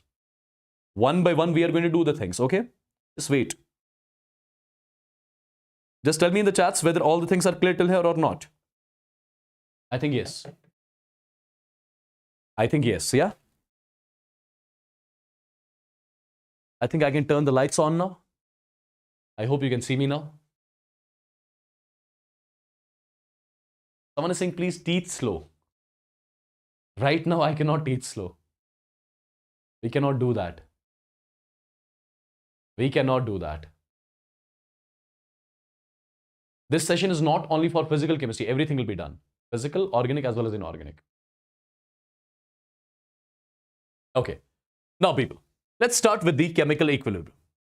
Look at the first question. The first question is, we are given with a reaction whose equilibrium constant is given, and there is one more reaction whose equilibrium constant is to be calculated. So what I'll be doing, I'll do one thing. I'll reverse the first reaction. When I reverse the first reaction, it becomes 2 times NH3. It gives me N2 plus 3 times H2. Now, since you reverse this reaction, so its equilibrium constant will be inversed. Now it's going to be 1 upon 49. Now, my dear students, if I multiply this equation throughout by 1 by 2, this becomes NH3. This becomes 1 by 2 times N2. And this becomes 3 by 2 times H2. 3 by 2 times H2. Since you multiplied this reaction with 1 by 2, that 1 by 2 has to go to the power of equilibrium constant, right? So the value is going to be 1 upon 7. So 1 upon 7 is going to be the equilibrium constant of this particular reaction. And these sort of questions are asked. These sort of questions are asked. Yeah? These sort of questions are asked. Okay? These sort of questions are asked. Even this sort of a question has been frequently asked in the JEE examination, right? All right, people, look at this particular question. The question is A plus B in equilibrium with 2 times C, right? As per the question, 2 moles of A, 1 mole of B, and 1 mole of C are placed in the container, allowed to reach equilibrium. If the final concentration of C means concentration of C at equilibrium, that is 0.2. That is 0.2. Calculate the value of Kc. So we are supposed to get the value of Kc. Now, how exactly you're going to solve this? People, If I ask you at equilibrium, how many moles of A will be there? 2 minus X. How many moles of B will be there? 1 minus X. How many moles of C will be there? Already there was 1. Now, it's going to be 1 mole gives 2 moles. So, X is going to give us 2X. So, these are the moles of C in the container at equilibrium. Correct? The volume of the vessel in which this reaction takes place is 10 liters. If I divide this with 10, if I divide this with 10 as well as this with 10, what do I get? I got the concentration of each reactant product at equilibrium. I got the concentration of each reactant product at equilibrium. Now, my dear students, what is the concentration of C at equilibrium? Concentration of C at equilibrium is 1 plus 2x by 10. That's equal to 2 by 10, 10, 10 cancel. So, value comes out to be 1 by 2, 0.5. X is 0.5. If X is 0.5, 2 minus 0.5 is 1.5. 1.5 divided by 10 is 0.15 molar. So, this is the concentration of reactant at equilibrium. 1 minus 0.5 is 0.5. So, this is 0.05 molar. And this whole term is nothing but 0.2 molar. So, I got the concentration of each reactant product at equilibrium over here. So, my dear students, if you want to write the Kc expression, you can do that. Kc expression is going to be concentration of C at equilibrium raised power 2 divided by concentration of A at equilibrium raised power 1, concentration of B at equilibrium raised power 1. So, Kc value will be equal. Concentration of C at equilibrium is 0.2. So, it's 0.2 ka square divided by concentration of A at equilibrium is how much? It is 0.15. Concentration of B at equilibrium is 0.05. Matter of calculation, get the value of Kc. This is how you are supposed to solve these sort of questions very quick. Okay? Moving on, people. Moving on to one more question. Look at this particular question. The question is, you are given with the reaction AB3 gas. It's in equilibrium with AB2 gas plus what? Plus half of B2 gas. As per the question, if the initial pressure of AB3 is this, total pressure at equilibrium is this, calculate Kp. Again, one simple question. As per the question is concerned, initial pressure of AB3, how much is that? That is 900 torr. 900 torr. So this will be 0. This will be 0. Now, at equilibrium, this has to be 900 minus x. This has to be x. This has to be x by 2. This has to be x by 2. Now, people, as per the question is concerned, total pressure at equilibrium. Total pressure at equilibrium will be equal to this plus this plus this, which is 900 minus x plus x by 2. So, x cancel. It will be 900 plus x by 2. Perfect. And this total pressure at equilibrium is nothing but 1000. Perfect. So, x by 2 is equal to 100. So, x value is nothing but 200. So, if x is 200, 900 minus 200 is 700 torr. Right? X value we got to know is 200. So, this is 200 torr. So, x by 2, 200 by 2 is nothing but 100 torr. So, you got the partial pressure of each reactant product at equilibrium. Since you got the partial pressure of each reactant product at equilibrium, you can write the expression for Kp. Partial pressure of AB2 at equilibrium, that is 200 raised power stoichiometric coefficient. This is 100. This is 100 raised power stoichiometric coefficient divided by 700 raised power stoichiometric coefficient. The value comes out to be 20 by 7 after solving. Right? So 20 by 7 is going to be the Kp for the reaction which I was supposed to calculate. I hope you got to know how to deal with such kind of equations. I'm moving on to one more. I am moving on to one more. Just a second. Okay. What about this particular one? The questions are frequently asked from your Le-Chatelier principle as well. And this is the question which is based on Le-Chatelier principle. What do you think? The equilibrium SO2Cl2 gives this plus this is attained in this. In a closed container. Closed container means volume constant. Right? And an inert gas, helium is introduced. So inert gas is added at constant volume. You tell me, what happens when inert gas addition takes place? Nothing happens. Right? When inert gas addition takes place at constant volume, will there be any shift? There will be no shift. There will be no change in the concentrations. There will be no change in the concentrations. Yeah? There will be no change in the concentrations. Okay? There will be no change in the concentrations. What about this particular question? What do you think about this one? Similar sort of question. Sir, talk in Hindi. Bro, check the channel name. Naam kya hai channel ka wo dekho pehle. Okay, for the reaction, this plus this gives this plus this. The equilibrium amount of CO2 can be increased. So we have to increase the amount of CO2. We have to increase the amount of CO2. How can you increase the amount of CO2? My dear students, if I decrease the amount of CO, if I increase the amount of CO, equilibrium will try to decrease it. How? It will make sure the reaction shifts forward, right? When forward reaction shifts, CO2 amount can easily be increased. So if you increase the amount of CO, reaction shifts forward and eventually it's going to be carbon dioxide whose amount will increase. Okay, perfect. All right. Talk about ionic equilibrium standard questions. My dear students, calculate the H positive concentration. Calculate the H positive concentration of 0.05 molar CH3COH, right? First of all, if I talk about CH3COH, it's a weak acid. If it's a weak acid, it's going to remain in equilibrium with its ions. It's going to remain in equilibrium with its ions, CH3CO negative plus H positive. Now, my dear students, initially at time t is equal to 0, its concentration is C, which is 0.05 molar. This is 0, this is 0. Let's say the degree of ionization is alpha. So at equilibrium, I must say its concentration is C minus C alpha. This is C alpha, this is C alpha. So people, if I write the expression for Ka expression will be nothing but C alpha square divided by 1 minus alpha. Now I'll be assuming certain things. Let alpha value be less than 0.05. If alpha is less than 0.05, instead of 1 minus alpha, you can write 1. And if instead of 1 minus alpha, you are writing 1, I would say Ka is nothing but C alpha square. So alpha is under root of Ka divided by C. Now, if I ask you, are we given with the value of Ka? Yes, absolutely. That's 1.25 into 10 raised power minus 6 divided by C. What is C? C is 0.05, right? So this is going to be 1, this is going to be 25, root of 25 is 5. So 5 into 10 raised power minus 3. Actually, 5 into 10 raised power minus 3, that is less than 0.05. So whatever neglection we have done, that's absolutely correct. That's absolutely correct. Now, what was I supposed to calculate? I was supposed to calculate the concentration of H positive at equilibrium. And concentration of H positive at equilibrium is nothing but C alpha. C is given to me as 0.05, which is 5 into 10 raised power minus 2. And alpha value is given to me as 5 into 10 raised power minus 3. The value comes out to be 25 into 10 raised power minus 5 molar. So this is the concentration of H positive at equilibrium, which I was supposed to calculate. Yeah? Perfect. I believe this sort of a question you can solve easily if it comes. Okay? Now people, one more question. Look at this question. Look at this question. No, this class is not for the night. This class will be for maximum 3 to 4 hours. Maximum 3 to 4 hours. Okay? Right? Alright people, calculate the ionization constant of a weak base. So first of all, we are given with a weak base NH4OH. If it's a weak base, that means it's a weak electrolyte. And you should know, weak electrolyte, it remains in equilibrium with its ions. Ions are NH4 positive aqueous, NH4 positive aqueous plus OH negative aqueous. Plus OH negative aqueous. Now you know, initially, the concentration of NH4OH is given to me as 0.1 molar. So this has to be 0, this has to be 0. Now at equilibrium, this is supposed to be C minus C alpha.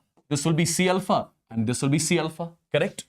Now people, as per the question, if the concentration of OH negative, the concentration of OH negative at equilibrium, that is nothing but C alpha. And as per the question, that's given to me as 0.05. So can't I calculate alpha from here? 0.05 divided by C. So 0.05 divided by C. C is 0.1. If C is 0.1, the value is 0.5. So alpha is 0.5, which is not less than 0.05. So you cannot do the neglection. You cannot neglect alpha. You cannot neglect alpha here.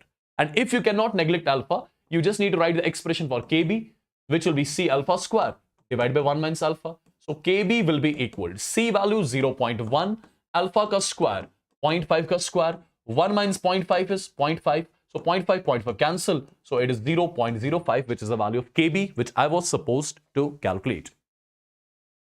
Right? Which I was supposed to calculate. So this sort of equation can be asked as well. Okay? This sort of equation can be asked as well. Right? Okay, look at this particular question. This is a strong acid. This is a strong acid. Right? Strong acid, strong acid. How do you calculate? How do you calculate, people, the pH of the resulting solution? So first of all, I'll calculate the net H positive concentration. The net H positive concentration here is going to be nothing but N1V1 plus N2V2 divided by what? Divided by V1 plus V2. Perfect. Now, N factor of H2SO4, that's 2, right? That's 2. So 2 multiplied by 0.5. 2 multiplied by 0.5, that's 1. So normality of this solution is 1. So N1 value is 1. V1 value is 400. What about N2 value? See, N factor of HCl is 1. So 1 multiplied by 0.5 is 0.5 multiplied by its volume, that's 400, divided by V1 plus V2, 400, that's 800. Perfect. So this value is 400 plus 200, 600. So 600 divided by 800, the value is going to be 3 divided by 4 molar. This is the concentration of H positive. If this is the concentration of H positive, I would say pH of the final solution is nothing but minus log of net H positive concentration. This is minus log of. What is the net H positive concentration? That's 3 by 4. So this is minus log of M by N. Log of M minus log of N. What is log of 3?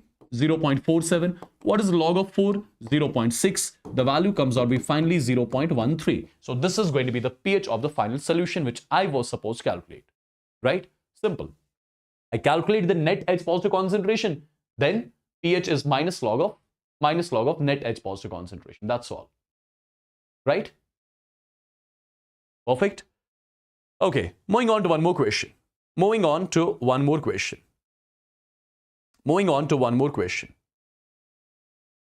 Just a second.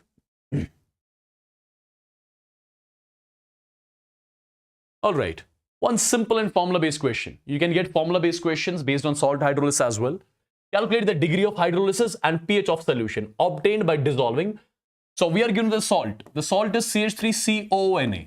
So first of all, if I ask you to identify the salt, this is CH3CO negative, this Na positive. So CH3CO negative has come from CH3COH, that's a weak acid.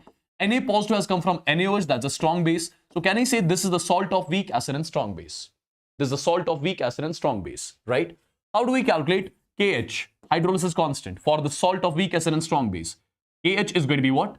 It's going to be Kw divided by Ka. Kw value at 25 degrees centigrade is 10 raised per minus 14 and Ka must be given to you, which is 2 into 10 raised per minus 5. Solve it, get the hydrolysis constant. This is the hydrolysis constant as per the formula, just the formula-based question. Now, how do you calculate degree of hydrolysis? Under root of Kw divided by Ka multiplied by C. Under root of Kw is 10 raised per minus 14. Ka value is 2 into 10 raised per minus 5. C value is the concentration of salt. Moles of salt divided by total volume. 0.1 divided by 100. That makes it 10 raised per minus 3. So get the hydrolysis, get the degree of hydrolysis. Similarly, how do we calculate pH?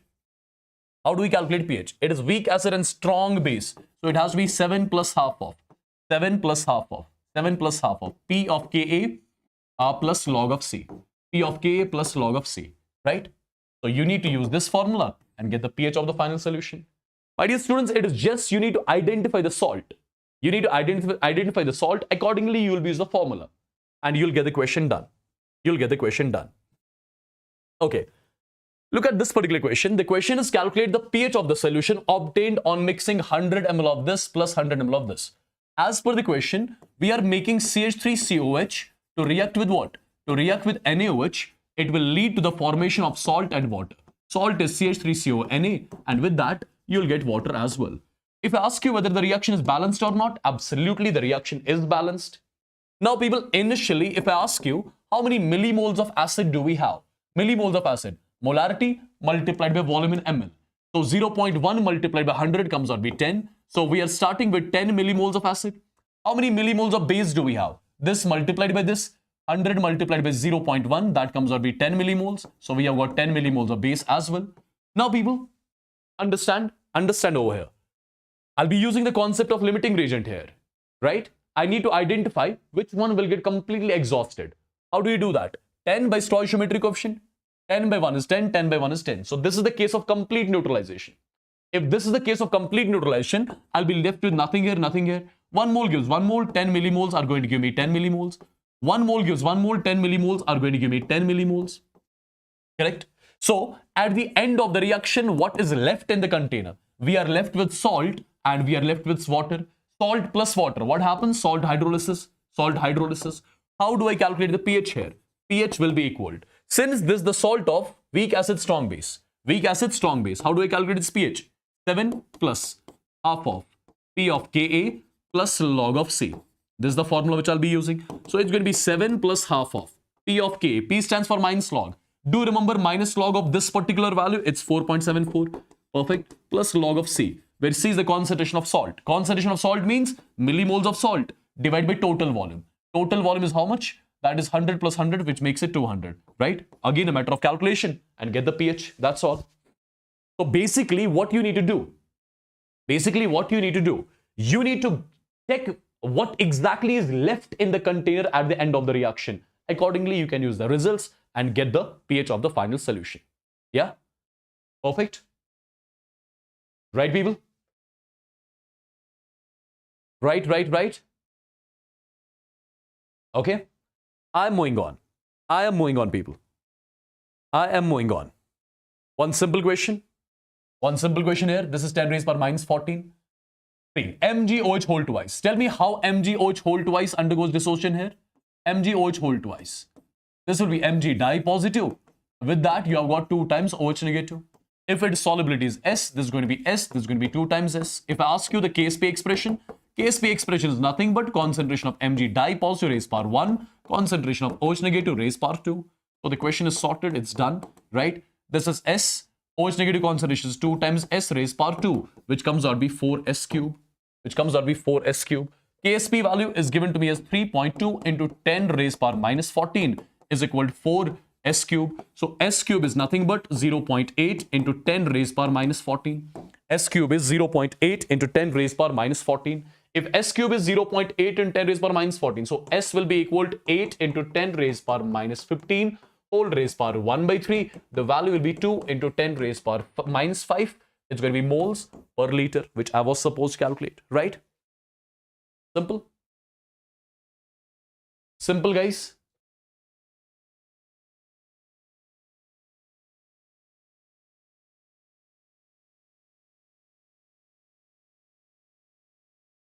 Correct? Okay, moving ahead. Let's move on to the chapter. Which one? Let's move on to the chapter, which one? Electrochemistry.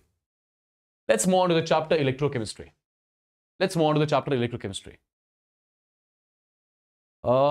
Guys, wait. One by one, we'll do everything. One by one.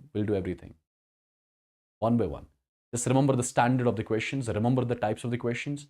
High probability of these questions to be asked. Okay? High probability of these questions to be asked.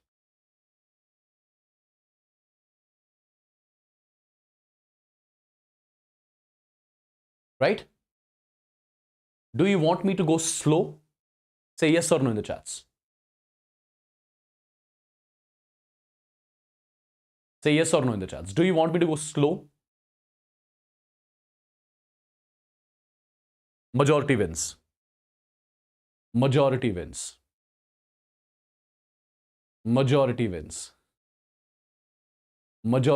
you want me to go slow?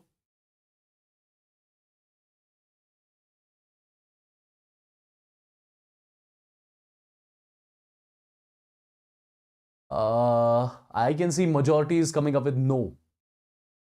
Don't go slow, huh?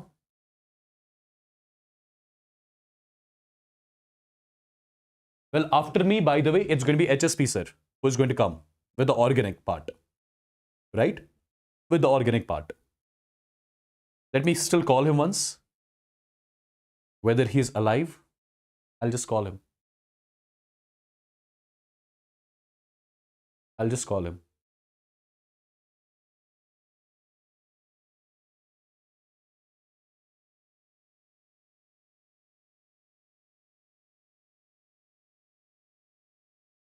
Sir ji आधा घंटा और मुझे लगेगा.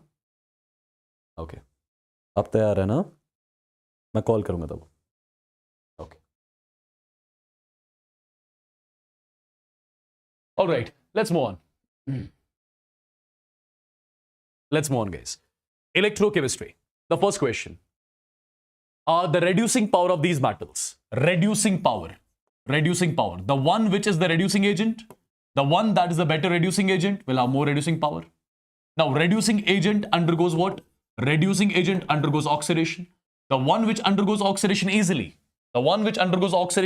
Better reducing agent, more reducing power. Now, which one undergoes oxidation easily? The one which has got more SOP.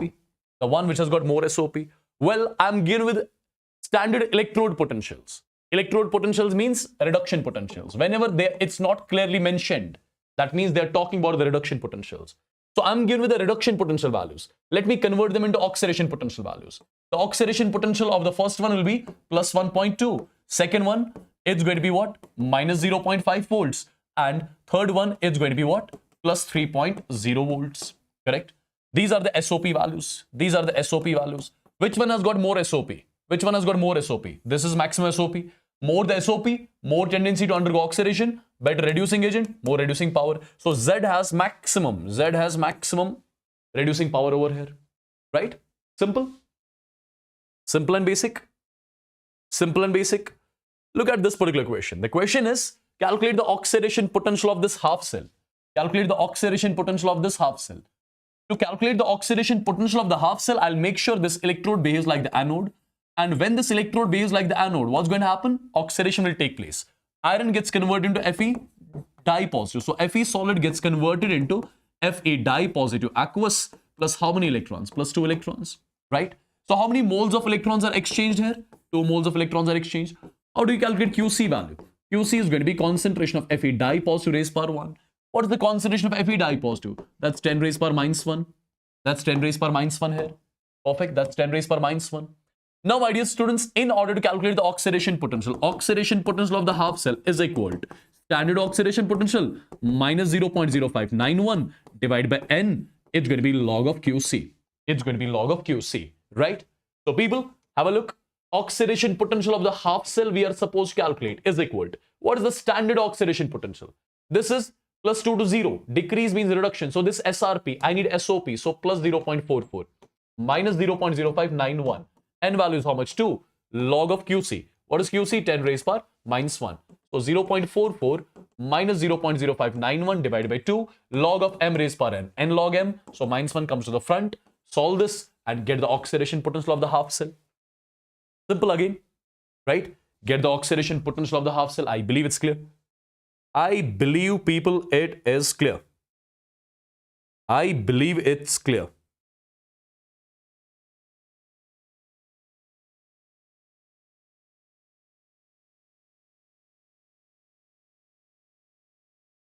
I believe it's clear. Okay. Perfect. Let me move on to one more question.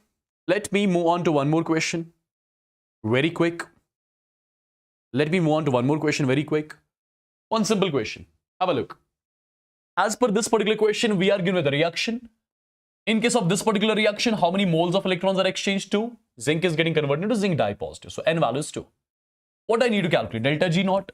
Delta G naught, as per the formula, you know, that's minus NF E naught cell. Minus NF E naught cell. So I would say delta G naught is equal to minus times N value is 2. Faraday's constant is 96500. What is E naught?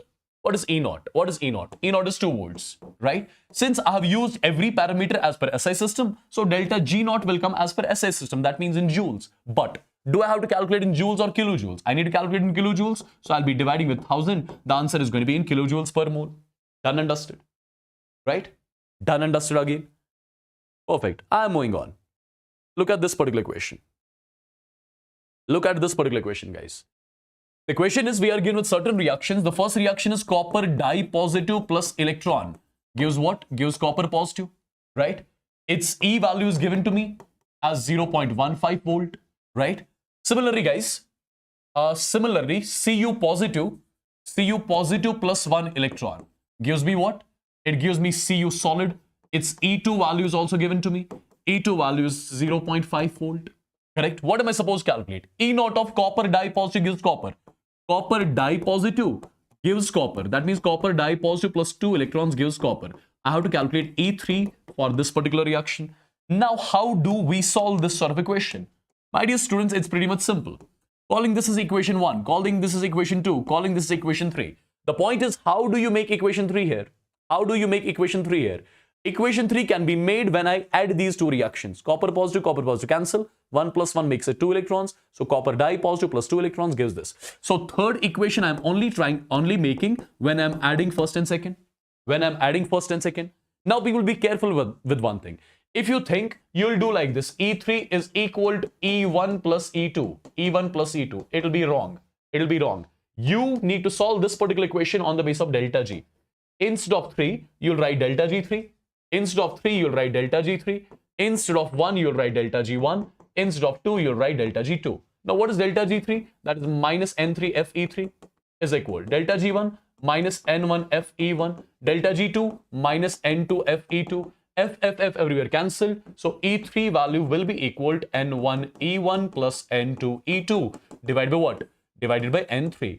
Now, N1 value is given to me as 1, N2 is 1, N3 is 2. So N1, N2, N3 is given, E1, E2 as per the question is given. Put all the values, get the value of E3. Right? Be careful with this sort of equation. Be careful with this sort of equation. Be careful with this sort of equation, people. Okay? Perfect.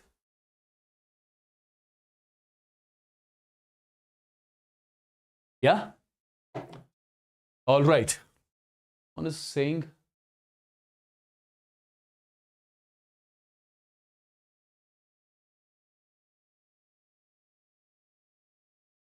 how to do these heavy calculations quickly. These are not heavy calculations. These are simple calculations. It looks heavy. These are simple calculations. See, it is N1 E1. N1 E1, that is 0.15 plus N2 E2. N2 E2 is this into this. So 0.15 plus 0.5, which makes it 0.65. 0.65 divided by N3. So 0.65 divided by 3. How much that will be? How much that will be? How much that will be? Yeah? All right. Look at this question, guys. Look at this particular question. Look at this particular question. The pressure of H2 required to make the potential of hydrogen electrode 0 in pure water. In pure water. Potential of hydrogen electrode we have to make 0. Which potential? Reduction potential. Okay. So first of all, to make the reduction potential of hydrogen electrode 0, I'll make sure that hydrogen electrode behaves like the cathode. And you know, when hydrogen electrode behaves like the cathode, reduction takes place. And this has to be the reaction. This has to be the reaction. This has to be the reaction. Perfect. Now, how many moles of electrons are exchanged? 2. If I ask you, what about the QC value? QC will be partial pressure of H2 raised power stoichiometry coefficient divided by concentration of H2, H positive raised power 2. As per the question, it's mentioned that pure water. What is the pH of pure water? pH of pure water is 7. So what is going to be the concentration of H positive? Concentration of H positive is 10 raised power minus 7 molar. So it's going to be partial pressure of H2 divided by, this is going to be 10 raised power minus 14. Okay. So I'll be using the Nernst equation. Reduction potential of the hydrogen electrode is equal to standard reduction potential, that is 0, minus 0.0591, and value is 2 log of QC. QC is partial pressure of H2 divided by 10 raised power minus 14. Correct? So we have to make this particular value 0. We have to make this particular value 0 as per the question. At what pressure? The reduction potential of hydrogen electrode will be 0. So this value we have to make 0. That means log of partial pressure of H2 divided by 10 raised power minus 14. This value has to be 0, which is only possible when this particular value is 1, right? So pH2 divided by 10 raised power minus 14 has to be 1. So I would say partial pressure of H2 is 10 raised power minus 14 atm. So this has to be the partial pressure of H2 gas. This has to be the partial pressure of H2 gas, people. This has to be the partial pressure of H2 gas. Then only I would say the reduction potential of the hydrogen electrode can become 0. Can become 0. I hope this is clear. I hope this is clear. Now, look at this particular question. The question is, Ksp of AlOH whole thrice is given. E naught of Al tri positive gives Al is given, right? Reduction potential of this couple at pH this and 298 Kelvin is. Okay. So we have to calculate the reduction potential of this half cell. Reduction potential of this particular half cell, right? Reduction potential. So what has to be the reaction? First of all, try to write the reaction. It's Al tri positive aqueous will be gaining 3 electrons, will be getting converted into Al solid. We have to calculate its reduction potential. So N value here is 3. Perfect. How do I calculate the QC value? QC is going to be equal to 1 divided by concentration of Al tri positive raised power stoichiometry coefficient. But in the question, Al tri positive concentration is not given. Now the point is, how do I get to know the Al tri positive concentration? See guys, as per the question is concerned, pH is given as 12. If pH is given as 12, that means POH will be 14 minus 12, that is 2. So I would say OH negative concentration will be 10 raised power minus 2 molar, right? This is something which I got till now. What else can I use? As per the question, Ksp of AlOH whole thrice is given. How AlOH whole thrice undergoes dissociation? Al tri positive plus 3 times OH negative. If I use the expression of Ksp, it's going to be concentration of Al tri positive raised power coefficient Concentration of OH negative raised power stoichiometry coefficient. What is KSP? KSP is 10 raised power minus 36. Al tri positive concentration I need to calculate. OH negative concentration is 10 raised power minus 2. 10 raised power minus 2 raised power 3 is 10 raised power minus 6. So I would say concentration of Al tri positive here is going to be 10 raised power minus 30 molar. That is something I needed here, right? So QC is equal to 1 divided by 10 raised power minus 30. 1 divided by 10 raised power minus 30. So I got QC. What am I supposed to calculate? Reduction potential. I can use Nernst equation. Reduction potential of the half cell is equal to standard reduction potential. That is minus 1.66 minus 1.66 minus 0.0591 and value is 3 log of QC. QC is 1 divided by 10 raised power minus 30. Matter of calculation, solve it, get the value of reduction potential. Right? This is the approach of solving this question. This is the approach of solving the question. I believe I'm clear. I believe I'm clear. Okay, this question, easy question. This is, I want everyone to say it in the chats quickly. I want everyone to say it in the chats. I want everyone to say it in the chats. How much charge is required for the reduction of 1 mole of zinc dye positive to zinc?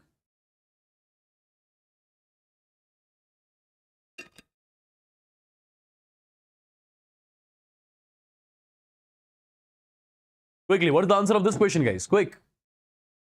You have to convert zinc dye positive into what? Into zinc. Into zinc.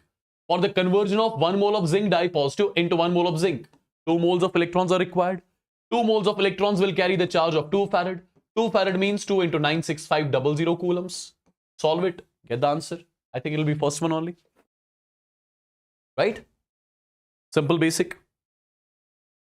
Simple and basic. Okay. One more simple question. You can kill it. You can kill it, people. The molar conductivity of a 0.5 molar solution of AgNO3 with electrolytic conductivity as this much is. What do we have to calculate? Molar conductivity. Molar conductivity is equal to kappa multiplied by 1000 divided by molarity of the solution if it is asked in Simon centimeter square per mole. Okay. Now, kappa value is given to me. How much? Conductivity value, it is given to me, I believe it is 5.76 into 10 raised power minus 3 multiplied by 1000. This term cancel. Divided by molarity is 0.5. Solve it. That's all. Right? Solve it. That's all. Okay?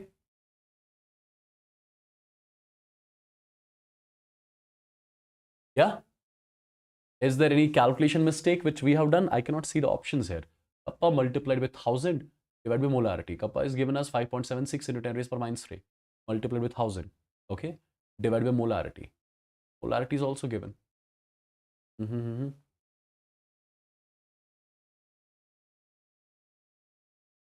Okay, this is 0.5 here. But still, how come the answer will be in this range? How come the answer will be in this range? How come the answer will be in this range? Okay, if I use the Tukka strategy here, let me see first of all. Let me see first of all if Tukka strategy will work. Guys, do you remember I made one video? Tukka strategy video? Exactly, even I'm confused now.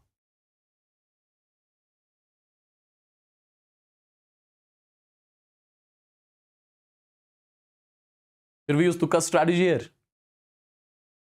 So I'll remove the extreme highs and extreme lows. I'll remove the extreme highs and extreme lows. Extreme high value is this one. Extreme low value is this one. Now, the probability of my answer is this or this. Okay? Extreme high and extreme low is over. What do you think among B and C? Among B and C. This will be if it goes up 5, 5, 25. Right? I'll go with option B. I'll go with option B. I do not know. See, I can do one thing. I can tell you this cannot be the answer, this cannot be the answer. With the help of Tukka strategy, okay? I need to go with one. I'll go with B. What do you think? What do you think?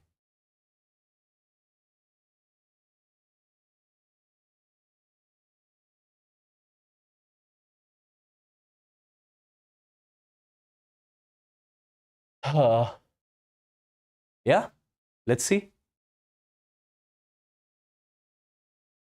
My God. Do you see how Tukka? I swear I did not know the answer because I forgot to cancel out something, right? You saw that. Leave that part aside. But I can still mark it correct. I did not know. I swear I did not know what is the answer.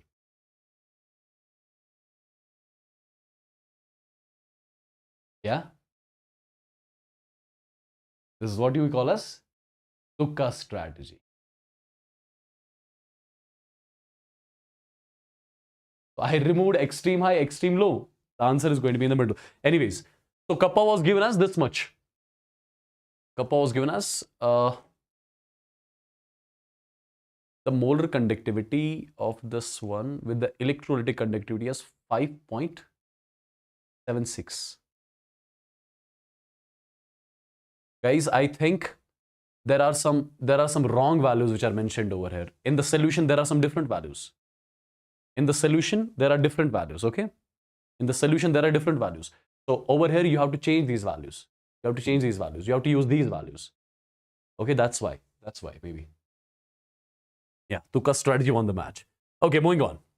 Let's move on to the chapter, chemical kinetics. Let's move on to the chapter, chemical kinetics.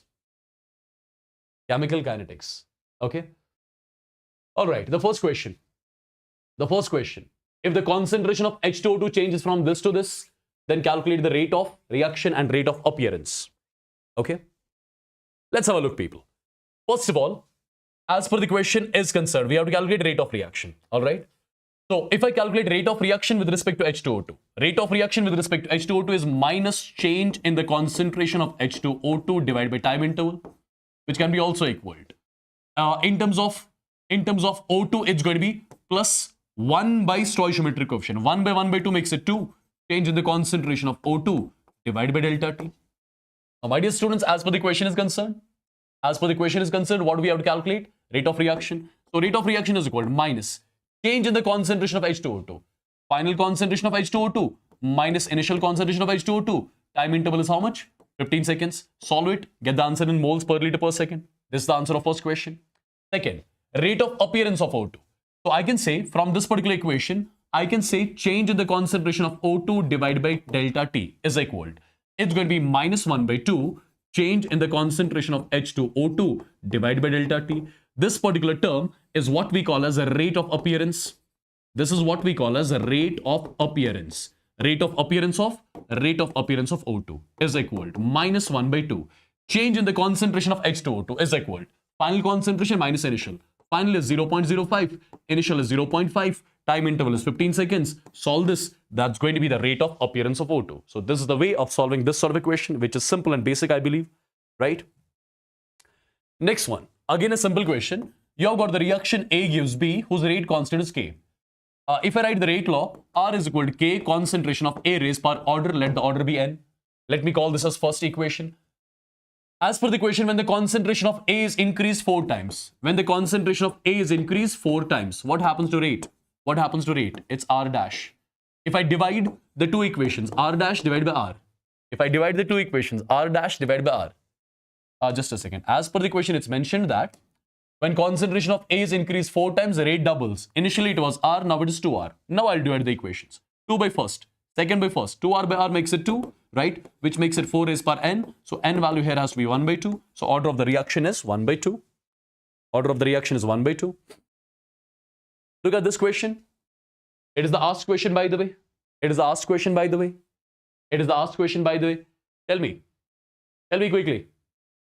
Tell me quickly, guys. Tell me quickly. This is a simpler one.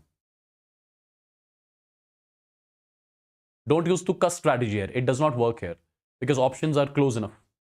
And it's a simpler one. Why would you need that? Why would you need the Tukka strategy here? It is simple, guys. You have to write BR2 and BR negative, right? So if I write the rate in terms of BR2, it's going to be plus 1 by 3. Change in the concentration of BR2 divided by dt. Now, if I write the rate in terms of BR negative is reactant, so minus 1 divided by 5. Change in the concentration of Br negative divided by dt. Now, check the option and get the answer. That's all. Look at this particular question. A first order reaction is 75% completed in 100 minutes. Calculate the time taken for 87.5% completion. You know, time taken to complete 87.5% of the first order reaction, that is equal to 3 times the half-life. That's equal to 3 times the half-life. As per the question, time taken to complete 75% of the reaction is equal to 100 minutes. And T75% is nothing. It is 2 times the half-life, that is 100. So T half is equal to 50 minutes over here. If T half is equal to 50 minutes, I'll put it here. So time taken to complete 87.5% of the reaction is equal to 3 multiplied by 50. The value comes out to be 150 minutes. Done and dusted, right? 150 minutes is going to be the answer, correct? Perfectly done. Okay, if I move on to the next question. The next question says that for an elementary reaction, X gives Y plus Z. X gives Y plus Z. It's an elementary reaction. If it is an elementary reaction, its order will be equal to its molecularity. Molecularity is 1, so order is 1, so it's the first order reaction. Well, T half, as per the question, T half is given to me as 10 minutes. But we know T half is nothing but 0.693 divided by K. That is equal to 10. So K will be equal to 0.0693 minute inverse. So this is the rate constant which I calculated here. Now, as per the question, in what period of time would the concentration of X be reduced to 10% of its initial value? At what period of time will be the concentration of reactant reduced to 10% of initial value?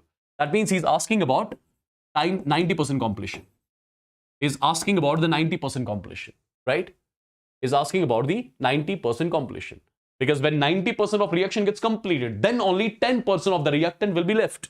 You should be knowing time taken to complete X% of the reaction is nothing but 2.303 divided by K. It is a log of 100 divided by 100 minus X. So X is 90. So time taken to complete 90%, we need to calculate, right? Is equal to 2.303 divided by K. K is 0.0693. Log of 100 divided by 100 minus 90 is 10. So 100 by 10 is 10. Log 10 is 1. So remove this.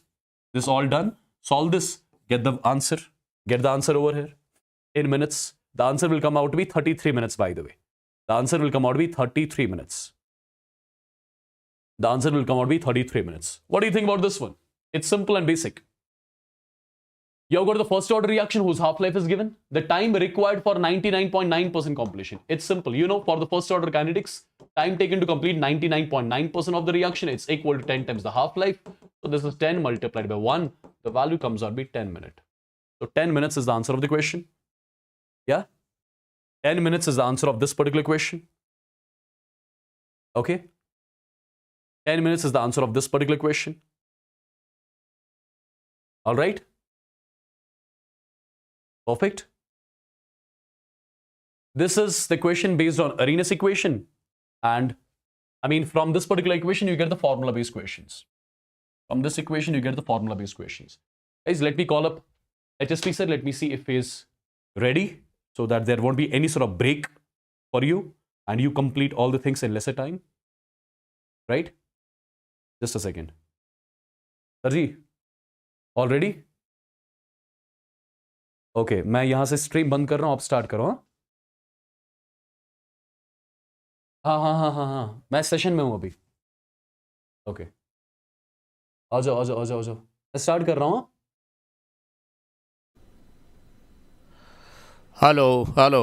Hello.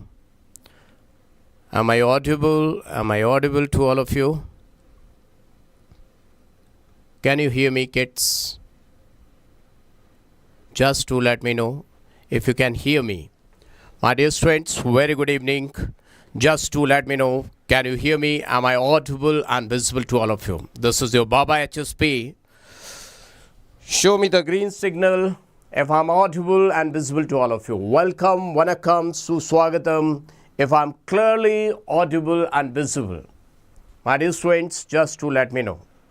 I want to see green signal. Yeah, I can see, my dear friends. Welcome to the Unacademy NEET English channel. This is the best time, my dear friends, to show your energy. Because most of the students must be full of anxiety level. But you have to show your energy level with all patience level. That is going to increase your marks, my dear students. Mark my words, at least 15 to 20 marks you will get more. Now, first of all, I will give you memory chart and then I will start questions, or should I start with the questions?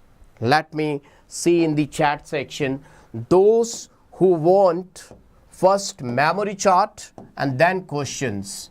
First one for, or you can say heart, green heart, first number, then you have to show green hearts if you want on the first number memory chart.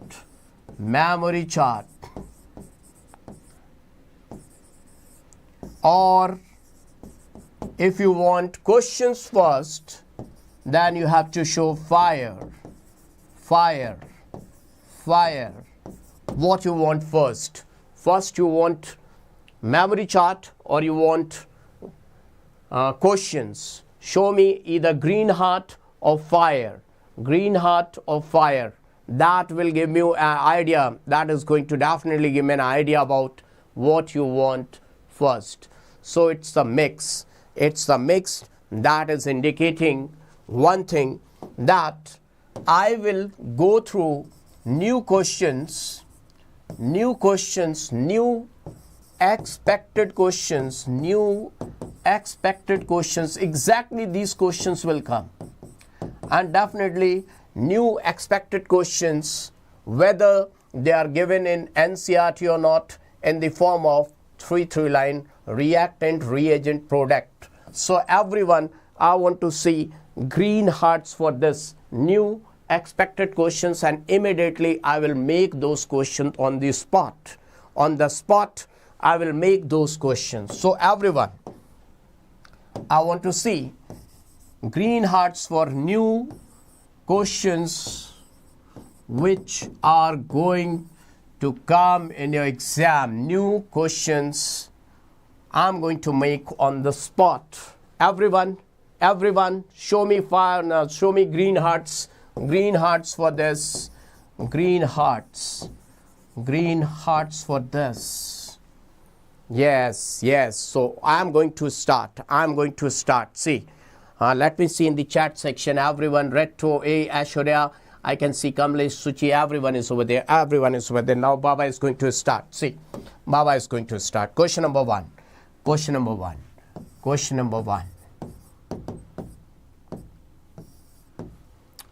RCN is reacting with SnCl2. HCl is giving out A. What is A? Everyone, what is A? So definitely just see what is being A. Option A, RCHO. Option B, it's being RCH double bond NH. Option C, it is being RCl. It is D. All of these. What's your answer? I want to see in the chat section. What's your answer, kids? What's your answer? Which answer? Everyone is going for A, but my dear students, correct answer is being B. Amine. Remember that amine is the answer. Amine, because this amine, this on hydrolysis, H3O plus will give you RCHO. This is the correct answer, kids. So amine is the answer. Aldehyde is not the answer. So examiner will give such type of questions. Now, one question I will give you printed one. One question printed, one question of my own. I will move like this. One printed question, one I will give my own question. Everyone, just do let me know. I want to see answer in the chat section. Do let me know what's the answer.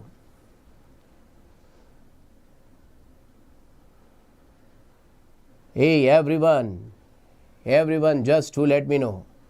Fourth, most of the students are going for fourth. Let me check it out. What's the correct answer? Fourth is the correct answer. Diazotization. This is known as diazotization. Diazotization. Definitely this is diazotization. Benzene diazone. And this is being Sandmeyer reaction. Sandmeyer reaction. Sandmeyer. So chlorobenzene. Now, Baba is going to make question. New question. Just see new question. It's C2H5 NH2. NaNO2, NaNO2, HCl. This process is known as, or I can say, it is going to give you what product? So definitely it is going to give A plus B. A plus B. B is minor. B is minor. What is B? A is definitely, it is C2H5OH. So what's B? The minor one. Minor product. What do you say minor product is? I want to see in the chat section what do you say. Minor one is what? Minor one is what? Ethyl alcohol is the major product. I want to see what is being minor, kids. What's being minor? Minor product is what? Now remember that this is going to form CH3, CH2, N triple bond N positive, Cl negative, no resonance, no resonance. So can't be separated, can't be separated, can't be isolated, can't be isolated. Now can't be isolated. Now it is can't be isolated. Can't be isolated. So definitely this will go and this will combine with water. So it will give C2H5OH. This is the major product. This is being major. But they have asked minor one. So minor one will be CH3, CH2Cl plus CH2 double bond CH2. These two are being the minor one. So this is the answer, either this or this. Agreed? Everyone agreed? Everyone agreed. Now one printed question. One printed question. Let me check it out. What's your answer? One printed, one from my side.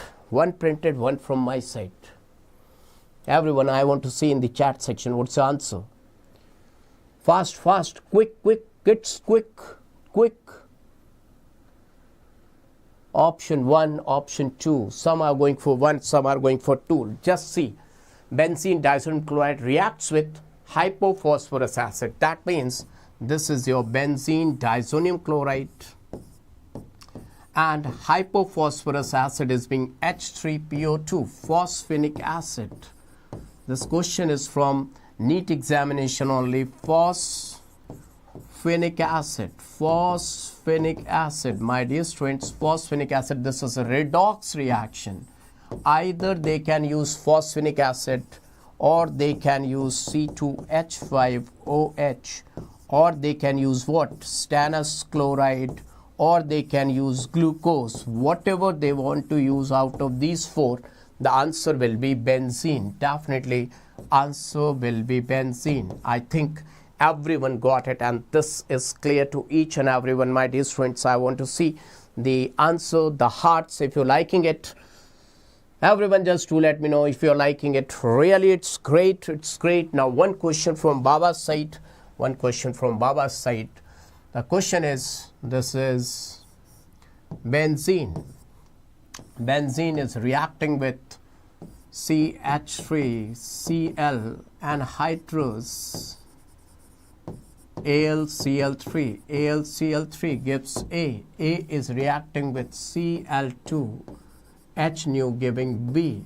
B is reacting with Cl2 450 degrees Celsius giving C. C is reacting with water giving D, and D on heat is giving E. What is E? I want to see in the chat section. No option is being provided. Now let me know what is E. Let's see how many of your genius who can solve what is being E. The question is for E. Let me check it out. Who is going to give the correct answer? Is there anyone? Brain Boost is going for aniline. Sujita, Nikita, benzene. Some are going for benzene. Ashwin, toluene. Yes, this is enough for for getting too much marks. Toluene benzaldehyde. Now, my dear friends, I have seen everyone's answer. Now, check it out. Whose answer is being correct? This is Friedel-Crafts alkylation. Friedel-Crafts alkylation. Agreed? Friedel-Crafts alkylation, my dear friends. Friedel-Crafts alkylation. So, definitely, this is your toluene. Now, this toluene is having how many benzylic hydrogen? 3 benzylic hydrogen. FR-SR, free radical substitution reaction, you will get benzyl chloride.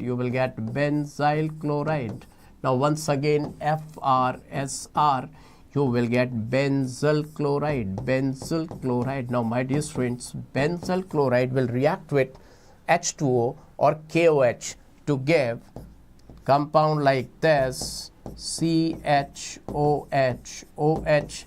They can either use water or they can use KOH or aqueous KOH. So at 1 carbon, 2 OH are not stable, so water will eliminate out, and your answer is going to be benzaldehyde. How many of you have got the correct answer? This is being benzaldehyde. I hope that everyone got it and this is clear, done and dusted to each and everyone. Now, one question printed, you can see this is being benzene.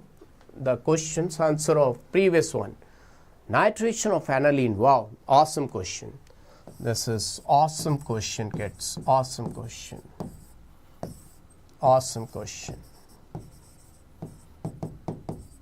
I want to see answer in the chat section. Who is going to give the correct answer for this question, kids? This is a really awesome question. Ilamithi, welcome. I want to see the answer. Third, everyone is going for third. So let me see whether C is being the correct answer or wrong answer. Let me check it out. So kids, anilinium, fantastic, absolutely correct answer. So aniline is weak base, and if you add acidic medium, that is strongly acidic medium, H plus, so this will go in the forward direction as well as in the backward direction, NH3 plus. This is ortho and para director, OP director, my dear students, OP director, and that is being meta director.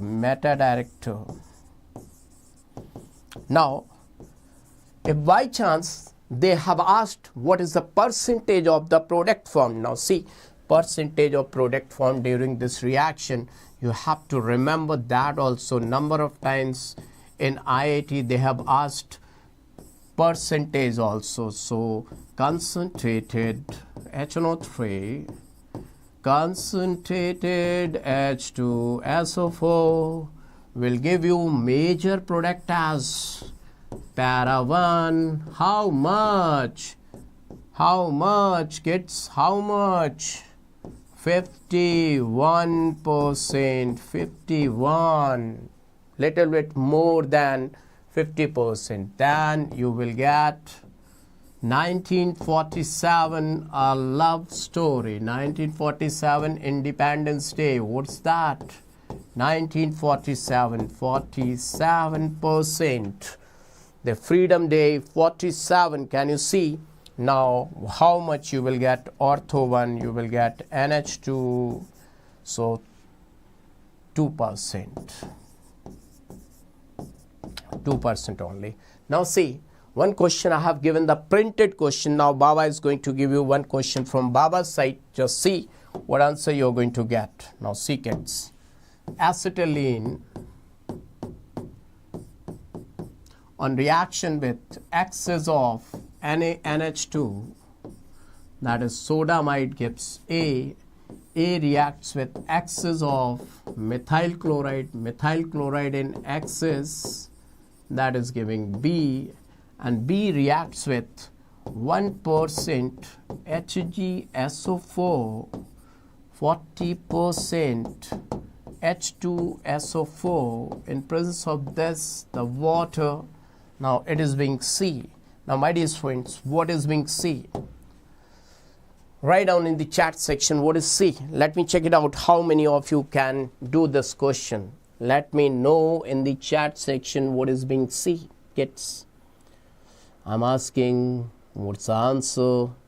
Let me check it out. What's your acetone? Shiv Mishra is absolutely correct. Shiv Mishra, your answer is 100% correct. So see, this is NaNH2. You will get NaC triple bond CNA. Now methyl chloride. So B will be like CH3 C triple bond C CH3. So this reaction. So either way you can add any side double bond O CH2 CH3. So in between these two steps, the intermediate was formed like this. The water is going to get added. Any side you can add water. It should be like this. Now this compound will tautomerize. Tautomerization, how the tautomerization is going to take place, just see 1 2 3. This hydrogen will move over there and the double bond will come at this place. So this is known as tautomerization. I hope that this point is very much clear to each and everyone. Now another question. So this is the answer of the previous question. So GOC, we are going to start with GOC, kids. GOC. Now here is the question. NEET 2021, the correct structure of 2,6-dimethyl-decphorene. I think this question you can very easily do, so no need to deal with this question. This is easy question. So let me give you some tough questions which are the expected questions. So see, this is the question. Just see, this question is really awesome question, and this question is of I would like to say it is of 2011 NEET 2011 question. So what's the answer? Let me check it out. Who is going to get the correct answer, kids? What's your answer for this question? Hey everyone, I want to see the answer for this question. Most of the students, who is going to give the correct answer, kids? Fast. I want to see the correct answer. Speedily do it, kids. Baba is waiting for D, fourth. Most of the students are going for fourth. That 2 3 1. My dear students, I don't think so. This is the answer. Why this is the answer? Remember that whenever any group is flanked by this type of compound, carbonyl group CH2, carbonyl group R, remember that whenever this is one carbonyl group, this is one carbonyl group, and this is CH2, this is known as active methylene group. So its enol will be how much? Its enol will be, my dear students, enol will be 76%. Now how many of you feel problem in this type of question? Let me give you trick for this trick. Enolic content percentage. Enolic content percentage is like this. See, whenever aromaticity is coming, aromaticity in any compound, aromaticity is going to come, then its enolic content is 99.99. For example, if I say the compound given is like this, now this hydrogen will migrate at this position. Just see, this hydrogen will migrate 1 2 3. It will go over there and double bond will come at this position. So it will be like this, my dear friends. Can you see? Aromaticity has come, aromatic. So this will be 99.99%. After aromaticity, the compound on second number is like this, R C double bond O, CH2 C double bond O R. So if both are phenyl, if both of the R are being phenyl, my dear friends, we will say its enolic content is how much? Enolic content is 99%. If one R is phenyl, then we will say its enolic content will be 90%. Enolic content will be 90%. And if they are hydrogen, if both are being hydrogen, then the enolic content will be 77%, and in case of alkyl that will be 76. So I would like to say 76% to 99%. It's like this. So these two compounds, their enolic content will be always be in major amount. Now kids, another question, printed question. The most stable carbocation among the following is, let me check it out, who is going to give the correct answer. Fast, be fast kids, fast. Let me check it out, who is going to give the correct answer. I'm waiting for your answer kids. Let me check it out in the options, whose answer is going to be correct. Yeah, I will do on ozonolysis. Don't worry. I will give one question on ozonolysis also. So D, most of the students are going for D or 3. So see, the first one is having 2 alpha hydrogen atoms. Can you see? 2 alpha hydrogen atoms. The second one is having, if I draw the structure of the second one, you can see CH plus CH3, and the carbon, this carbon is having further carbons, but you see this carbon is not having alpha hydrogen, so it is just having 3 alpha hydrogen atoms. So if you see this 2 and 2, 4 alpha hydrogen atoms, this one 3 and 2, 5 alpha hydrogen atoms, 5, this is having 4, this is having 3 alpha hydrogen atoms. Can you see 3 alpha, and this is having 2. So correct answer is definitely, you can see this was having 5 alpha hydrogen atoms. This is the winner, kids, got it? 5 alpha hydrogen atoms is the winner one. Now Baba is going to give one question from Baba's side. Just see, watch it. Now if I say that this is the compound xylene, orthoxylene, and if they are asking that orthoxylene on ozonolysis, reductive ozonolysis O3, zinc and water will give how many types of carbonyl compounds? How many types of carbonyl compounds? Carbonyl compounds.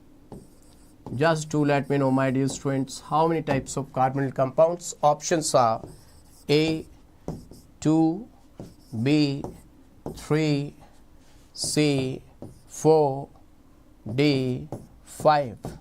Let me check it out. Which option you will opt? Which option you will opt? So kids, most of the students, they are going for second B option. B or 2. B or 2. What do you want? B or 2?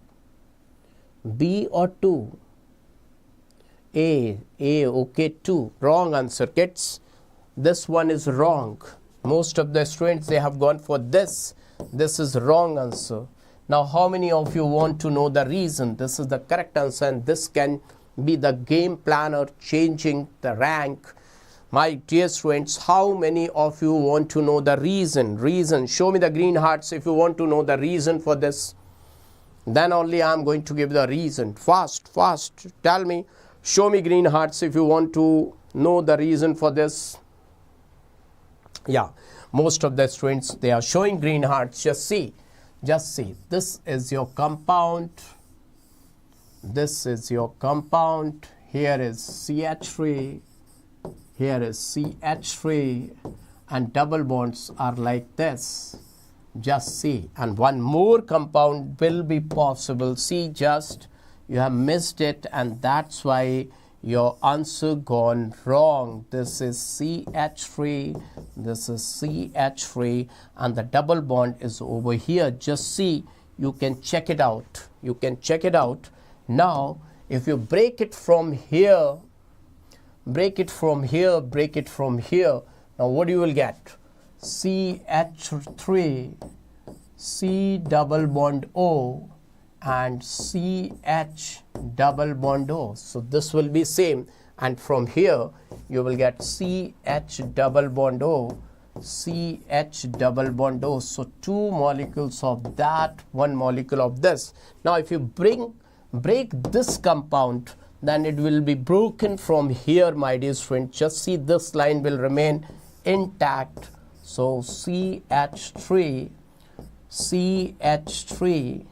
double bond O, and 2 moles of glyoxyl, CH double bond O, CH double bond O, 2 moles. Now see how many types of compounds you have got.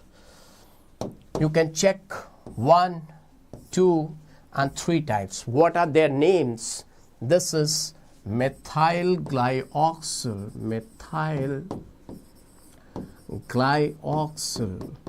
What is the name of this compound? 2-side methyl, so dimethyl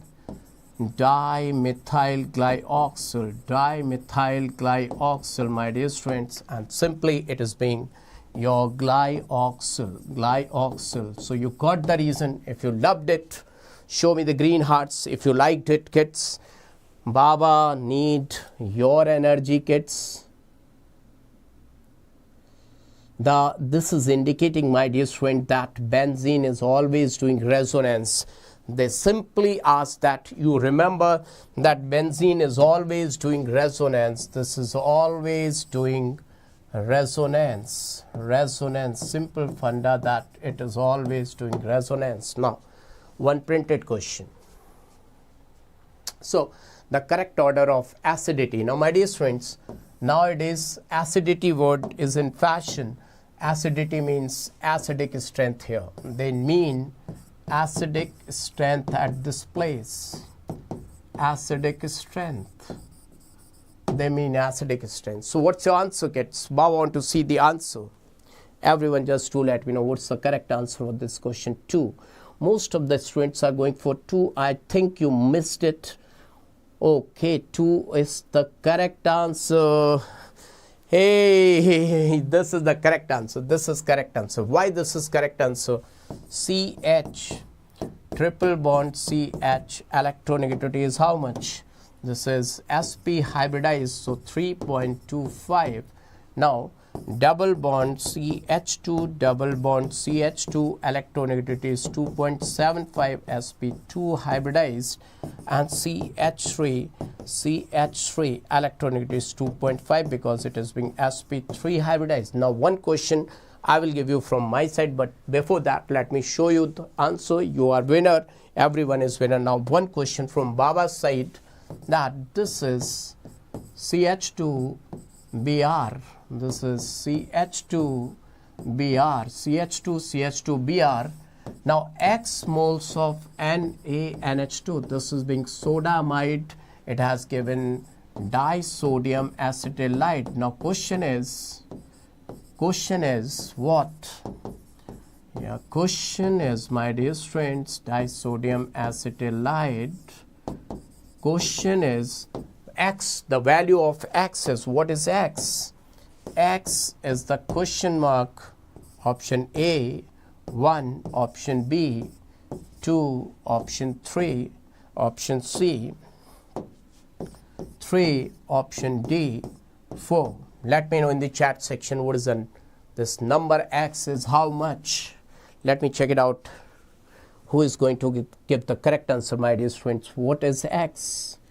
Most of the students are going for B. That is being wrong answer. Wrong answer, kids. Your answer went wrong. This is the wrong answer. Let me tell you, my dear students, the answer is, this one is the correct answer. How many of you want to understand the reason for this question, why this 4 is the correct answer? Let me explain. Let me explain, kids. See, this compound, its name is what? Its name is ethylene bromide. Remember that. They can even ask the names, ethylene bromide. Now, my dear friends, one NaNH2 will come. Na will approach at this position. It will take away this bromide, so it will get positive charge. and NH2 negative will take away this proton, one proton, it will get negative, negative positive will form bond.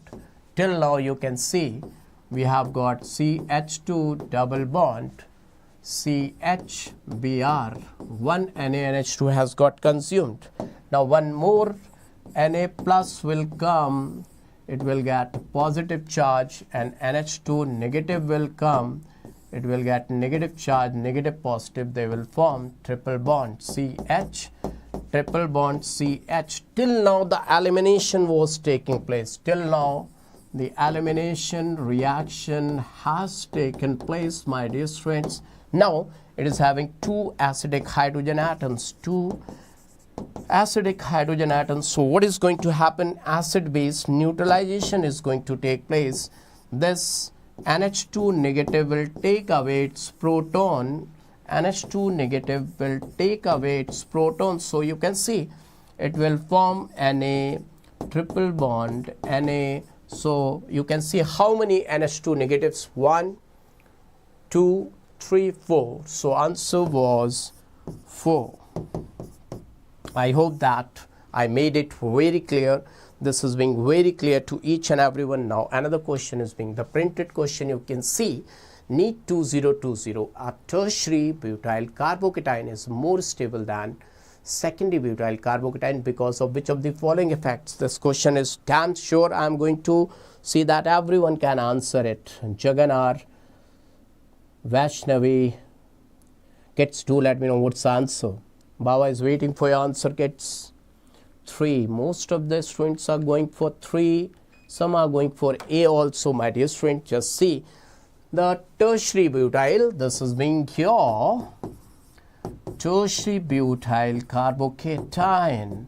This is having 3, 3, 3. 9 alpha hydrogen atoms. So always remember that hyperconjugation. So hyperconjugation and both is not given, so definitely hyperconjugation seems to be the absolutely correct answer. Now Baba is going to give you one question from HSP Baba's side.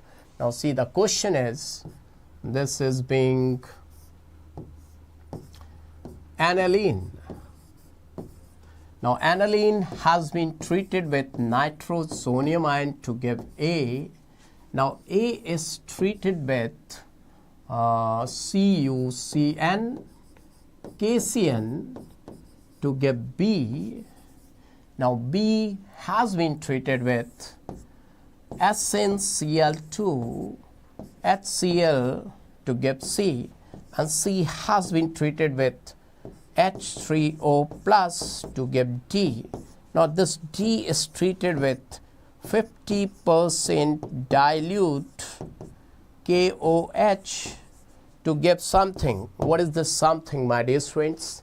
Let me check it out. How many of you can answer it? What is being this something? What will you say this something is? Let me check it out. Who is going to give the answer, my dear friends? My dear friends, no one. No one. Mahesh, first answer it. Then definitely you can say slow or fast. Benzoic acid, Baba. Hari Prashad is going for benzoic acid. Kanijaro, yeah, Joseph. Absolutely correct. Absolutely correct. I can see the correct answer. Aniline, this is being diazotization reaction. Diazotization reaction, my dear friend. This is being diazotization. So A is being benzene diazonium chloride and 2Cl. This is being Sand-Mayer reaction. Sand-Mayer reaction, my dear friends. You will get cyanobenzene, or you can say benzonitrile, and this is being Stefan's reduction. Stefan's reduction. Stefan's reduction is being partial reduction. So this is your benzaldehyde. Now, my dear friends, either you can say 50% dilute and this is 50% concentrated. Both mean same. So you will get benzyl alcohol and sodium benzoate. This is being Cannizzaro reaction. COONA. So definitely this is being your Cannizzaro reaction. Okay. Now one question from printed side. Here is the question. Just see. base strength is in the order of, my dear students, it's looking quite tough question. I don't know how many of you can do this. How many of you can do this question, that I don't know. Remove anxiety level, kids. Remove it. Then only you can do anything. Okay, I will tell you Cannizzaro reaction, but before that I want to see the answer, correct answer D2. Oh my God. Just see. Always remember, when the size is same, when the size is same, when the size, whose size? When the size of atom having negative charge with the negative charge is same,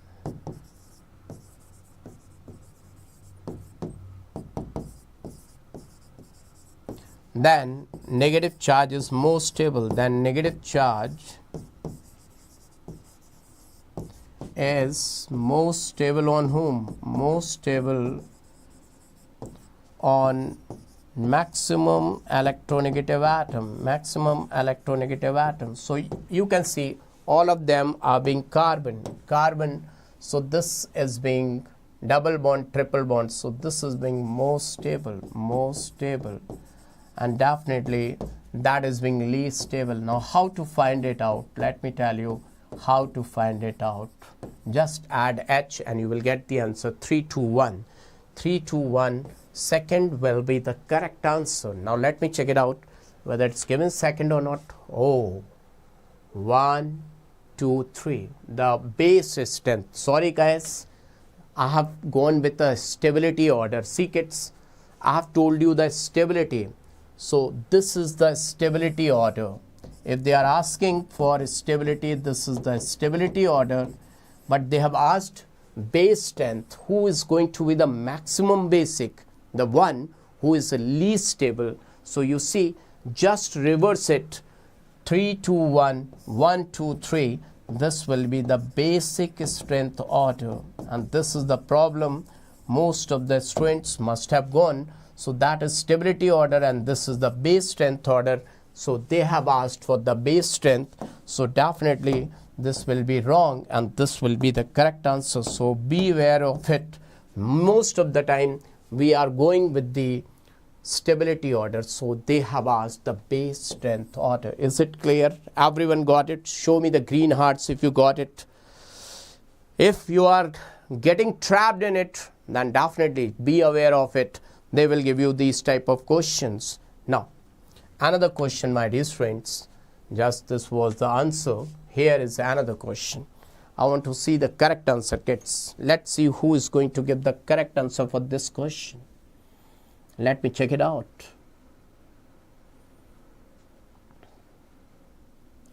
Everyone.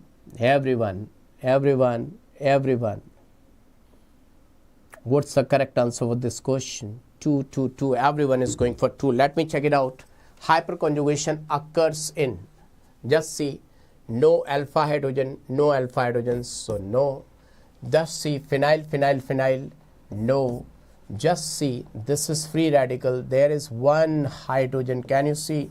That side can't take place, but this side it can take place. Third only. So this is the correct answer, kids. Now one question from Baba's side. Just see. So let me make one question. Calcium carbide. This has been treated with water. It has given A. This was treated with copper 500 degrees Celsius temperature, given B. B has been treated with O3, zinc and water, has given C. Now C has been treated with NaBH4 H plus, given D.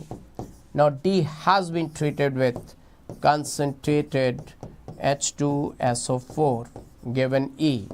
Now E has been treated with dilute NaOH and heat. Now question is, what is F? Find out F. I'm waiting for your answer in the chat section. Let's see How many of you can do it? What is being F? Everyone do let me know what is being F. Baba is waiting for your answer, kids. Let me see you. Is there anyone who can answer it? Is there anyone who can answer it?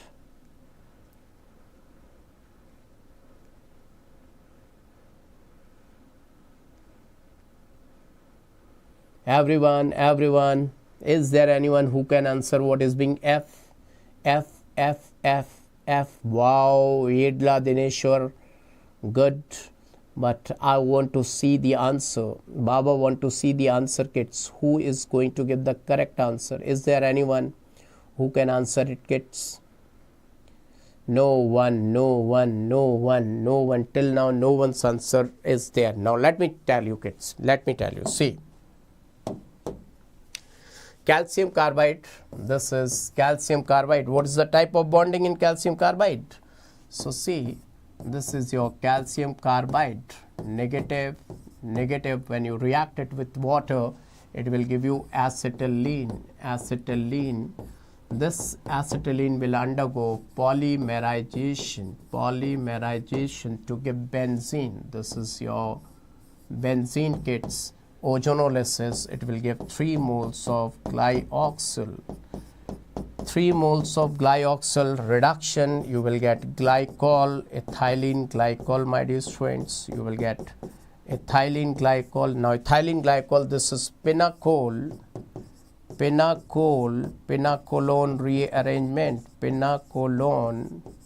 rearrangement. Remember that pinacolone rearrangement, you will get acetaldehyde. Fantastic question, kids. Acetaldehyde will show aldol condensation. So this is your crotonaldehyde, CH3, CH double bond CH double bond O, and this is known as crotonaldehyde. Liked it? If yes, show me the green hearts, kids. If you're loving it, if this question is liked by you, I want to see the green hearts, kids. Now, one printed, you can see the solution. If you want to take screenshot, definitely the questions in the examination will come from here only, my dear friends. This is, I'm damn sure you will get all the organic questions from this portion only. What Baba is going to write, you will get questions from here only. Now, my dear friends, one printed question. Which amongst the following is the most stable carbocation? This is equal question. Equal. This is being equal question, kids. Everyone, this is being equal question. Madhuwala, welcome. Madhuwala 2. Most of the students are going for 2. Definitely, this is having 6 alpha hydrogen atoms, and this is having 9 alpha hydrogen atoms, and this is having no alpha hydrogen atom, and this is having 3 alpha hydrogen atoms. So this is going to be the correct answer. Now, one question from, first let me show you the answer. This is being the answer. Now, one question from my side. Just see. CH3, CH, double bond CH, CH2, COO, C2H5. Now, this has been treated with dival H. If you remember what is being dival H, H2O, dival H, H2O. So, what is the answer? I want to see what is the answer. So, can anyone tell me what is the answer? I want to see in the chat section. Is there anyone who can answer it? What is the answer? Everyone, do let me know. Aldol, no, it's not. Yeah, aldehyde, yes, it's aldehyde. Very good. So, whether the double bond will get affected or not, no effect to the double bond. This will remain safe. And it will undergo oxidation. CH3, CH, double bond CH, CH2, CH, double bond O. That's the answer. Now, my dear friends, one question from the printed one. This is a bit tough question of NEET 2017. Let's see who can answer it. Let me check it out. Who can answer this question? Everyone do let me know who can answer it out. Yes, no effect on double bond. Very good. It's really fantastic. Your answer is 100% correct. Now let me check it out. Who is going to give the correct answer, my dear students? I want to see that who is going to give. Some are going for 2, some are going for 3, 1. Oh my God. Now see, that means this question needs some time because most of the students, they have missed it. They got trapped. Now see, this plus charge is here. Which of the following carbocation is expected to be most stable? You can see Y is everywhere, so don't worry about Y. Leave it. Now, where to focus? This plus charge is over here. It will do resonance. Double bond will do resonance. It will come at this place. It will come at this place. Can you see? Now, if I tell you that in second compound, it is over here. So, NO2 is electron withdrawing group. Will it stabilize or destabilize? Destabilize. Now this is over here. Once doing resonance, it will come at this place, same thing like second. It is over here, same thing like second. They will get destabilized, and this is comparatively more stable. This is being comparatively more stable. Am I right? Comparatively more stable. Are you getting my point, kids? So this is going to be the correct answer. Just check it out. This is being the correct answer. Everyone, is it clear? Is it clear? Now, one question from my side. Just see. If I give you compound like this, CH2, double bond CH2, O3, zinc and water, gives A reacts with ammonia, gives B. What is B, kids? Anyone? What's being B? I want to see your answer. What's being B? Let me see in the chat section what is being B. Everyone do let me know what is being B. What is being B? Eurotropine. Madhubala, Prince Raj, fantastic. Madhubala, welcome. That's the correct answer. So see, it will break from here and you will get 2 moles of what? Formaldehyde. 2 moles of H, CH double bond O, and when it reacts with ammonia, you will get CH2 whole 6 and 4. This is known as Eurotropine. What is eurotropine? Just see. Nitrogen, CH2, nitrogen, CH2, nitrogen, CH2. In the middle, nitrogen, CH2, nitrogen, CH2, nitrogen. Either you can draw it like this also, the chair form, like this, nitrogen. Now, one nitrogen at this place, and one nitrogen, you can draw it like this, you can get it like this also. Say, this is all they are eurotropine. Either you get it like this or you get it like that. Its another name is hexamethylene tetramine. Hexamethylene tetramine, kids. Tetramine. Is it clear to all of you? Can you see, everyone? Do let me know. Is it clear? Is it fine? Is it fine? Now, let me give you some different type of question. Let's see who can answer it. Awesome question, rank deciding question. An organic compound,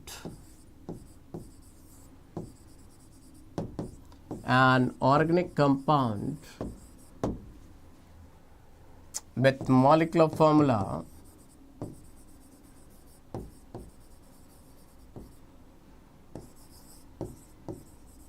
these type of questions will change your rank.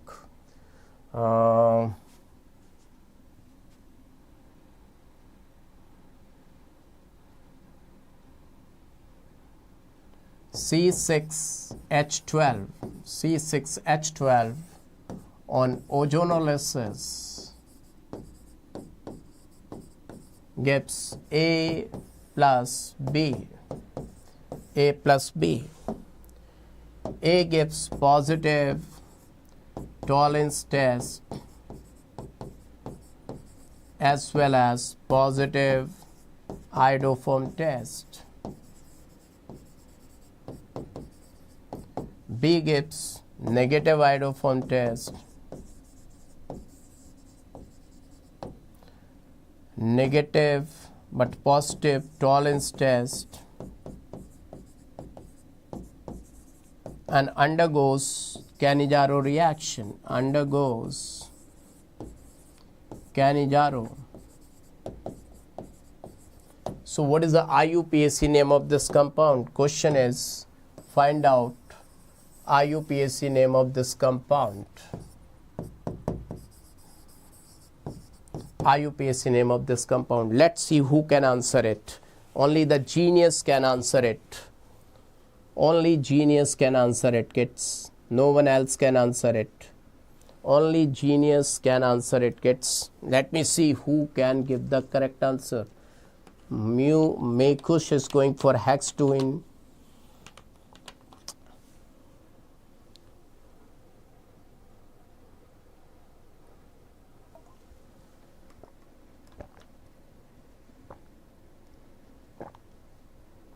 Till now, no one's answer is correct. Till now, no one's answer is correct, kids. No, no, no. Everyone's answer is wrong. Now, let's see how to proceed, kids. Let's see how to proceed. Just see. In this world, there is only one compound or only one aldehyde which can give positive iodoform test. Who is that? Which compound is that? That is being acetaldehyde. Acetaldehyde. Now, if this is giving positive tolerance test, this is also aldehyde. So, if I am going to make aldehyde like this, this aldehyde will give aldol condensation, but this is undergoing Cannizzaro reaction, so this is not possible. This is wrong. Now, can I make any other aldehyde? Let's see. I can make an aldehyde like this. Now, this aldehyde is having one alpha hydrogen, but for condensation, at least 2 alpha hydrogens are required. But the question is that, how come it will show Cannizzaro reaction? So let me show you, kids. This compound's hydrogen is not at all acidic. It's not being acidic, kids. Why this is not acidic? Just see. If it is going to leave, this will get negative charge, and these two methyl groups, they will put plus I. With this plus I, this carbanion is highly unstable. This carbanion is highly unstable. Highly unstable means what, kids?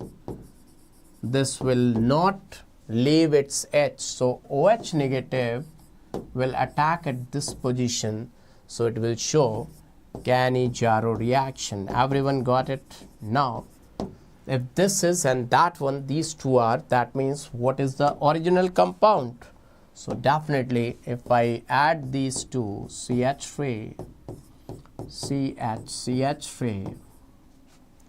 CH double bond O, and the second compound, CH double bond O and CH3, if I add these two compounds, kids, remove oxygen, what do you get?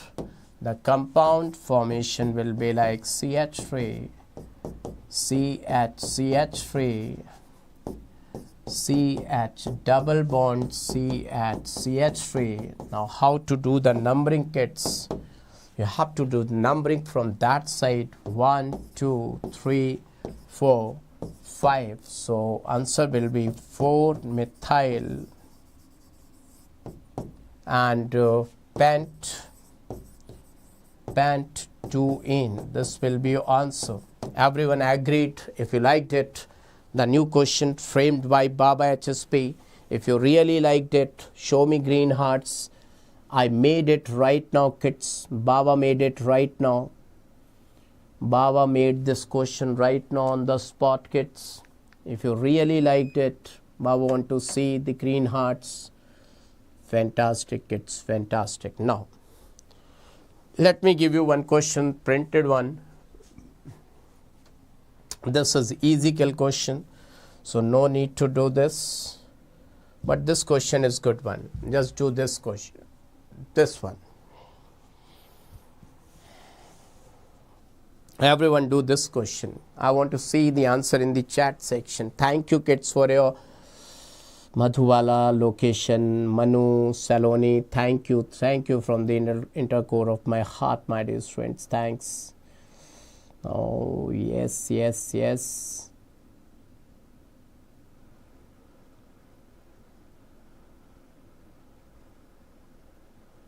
Two. Wow, that's really awesome. Two. That's really awesome. Very good. Thank you. 4. Oh my God, some are going for 4. Just see. Acidic strength. They are asking correct order of acidic strength. Now see, this is having negative charge, this is having negative charge, this is having negative charge. These two are putting plus I here. Plus I. So they are donating electrons, so the charge will get increased and acidic strength will get decreased. But here, this oxygen is withdrawing electrons, so the charge is getting decreased, so the acidic strength will get increased. Now here it is far away, so this is going to be most acidic. So second, then third. 2, 3, 1. 2, 3, 1. I will go for the second answer, kids. I will go for the second answer. Just see. And this is the correct answer. Can you see? This is the correct answer. Now, one question for you, kids. Just see. Let me give you a good question. Very good question, kids. Just see. CH3, CH2, NH2. Now the reagent I am going to write, this is missing in NCERT, Tilden's reagent. Tilden's reagent. Now Tilden's reagent has attacked to give A. Now A has been reacted with KOH aqueous. Now KOH aqueous has given B, my dear friends. This B is going to react with PCC to give C, and the C has been treated with hydrogen cyanide to give D, and D has been treated with water acidic medium to give E. Now question is, what is this E? So let's see who is going to give the correct answer, my dear friends. Who will give the correct answer? Baba is waiting for your answer. Everyone do let me know. Everyone, I'm seeing, I'm watching in the chat section. Who can give the correct answer, kids? Tilden's reagent is, Greshwar, you are right. NOCl is Tilden's reagent. That's missing in NCERT. So let me check it out. Who is able to give the correct answer? Good morning, Jia Ganesh. Good morning to everyone. Good morning, very good morning. Very good morning, kids, very good morning. Yeah, let me check it out whose answer is going to be the correct, my dear students. Let me check it out. Just see, this is Tilden's reagent is NOCl. This is known as nitrosyl chloride. Nitrosyl chloride, my dear friends. Nitrosyl chloride. How it is going to react? Just see. If I want to show you, it will react in this way. Just see what I am supposed to do. Water will get eliminated out. Can you see? This N2 will get eliminated out. Can you see? N2. What is left? This is being left. So ethyl chloride you will get. you will get ethyl chloride, my dear students. So this is CH3 CH2Cl aqueous KOH nucleophilic substitution reaction will take place. CH3 CH2OH PCC, the best MOA will convert it into CH3 CHO hydrogen cyanide, cyanohydrin acetaldehyde, cyanohydrin given in your NCRT, and this will give, because the attack will take place from both the side, dextro and levo. So racemic mixture of lactic acid, racemic mixture of lactic acid, my dear students, you will get lactic acid. I hope this is very much clear to all of you kids. How many of you liked it, really liked it? I want to see the green hearts, kids. Now one printed question, very good question. The compound that is most difficult to protonate. Awesome question. I would like to say awesome question. Let me see in the chat section who is going to give the correct answer for this question. Who can give the correct answer, my dear students? Baba is waiting for that. Got it, Jia Ganesh, that's fantastic. Now 3, everyone is going for 3. Yeah, your answer is a damn correct, kids. Phenol. This is doing delocalization with benzene. This is localized, this is localized, this is being also localized, but this is doing resonance. So your answer is absolutely correct, absolutely correct. Now one question from Baba's side, just see how many can you answer it. Question is, an organic compound, capital A, an organic compound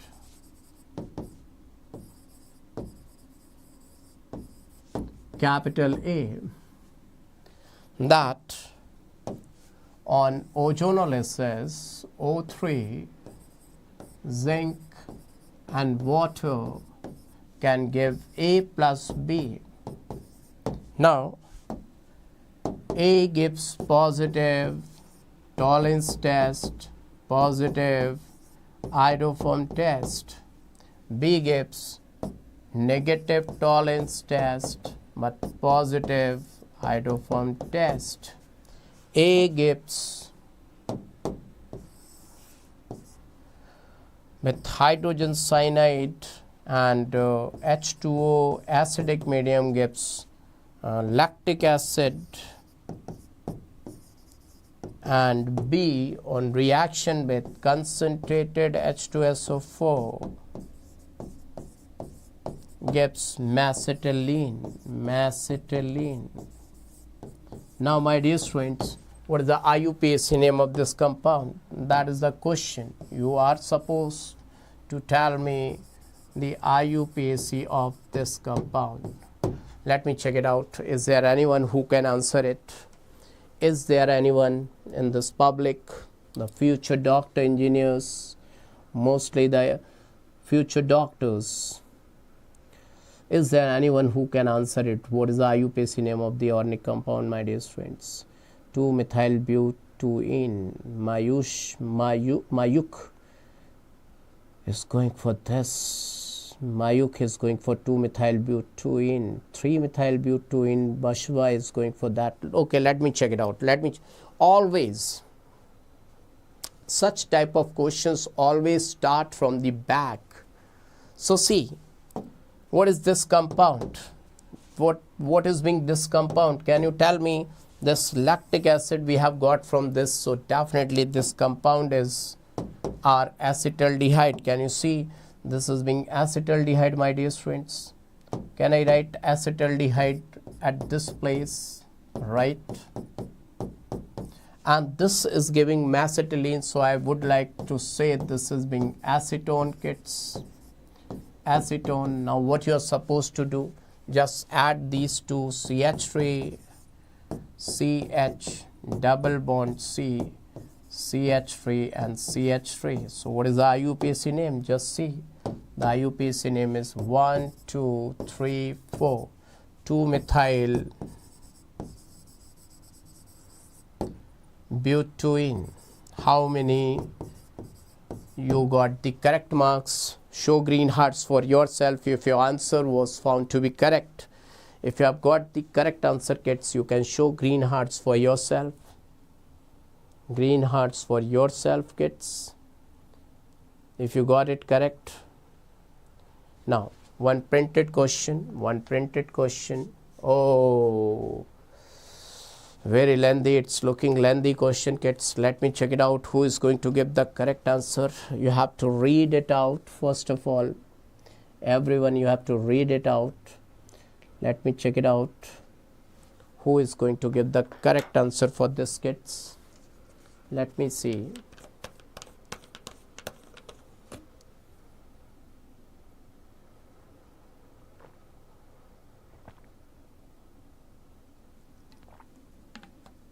Maximum students are going for fourth. Only 15 to 20 minutes, kids, not more than that. Just let me check it out. Fourth one is right or wrong answer. Wow. Congratulations. Your answer is found to be 100% correct. 100% correct. Now, another question. Which of the following statement is not correct? Remember that what is written not correct for a nucleophile. Once again, awesome question. Once again, awesome question, kids.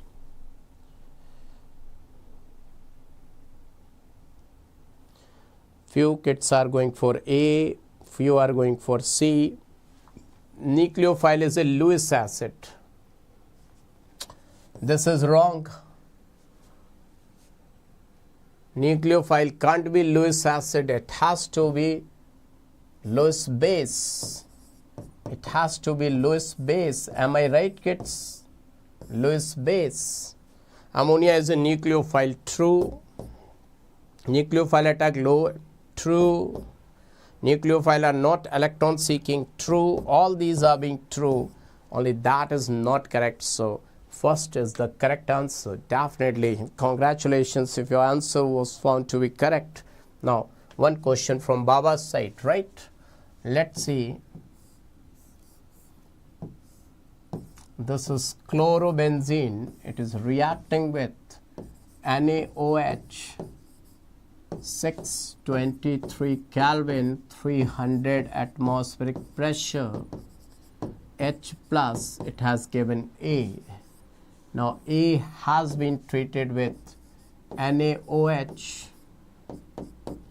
carbon dioxide, H plus, given B. B is treated with CH, Cl3KOH. Now the question is, compound formed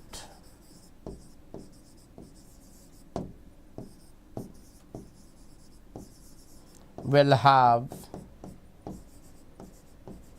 how many covalent bonds? How many covalent bonds?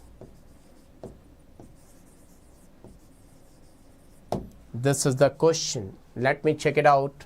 Is there anyone who can give the correct answer for this question? Let me see, kids.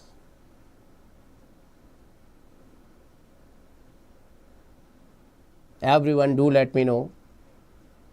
Is there anyone who can give the correct answer of this question?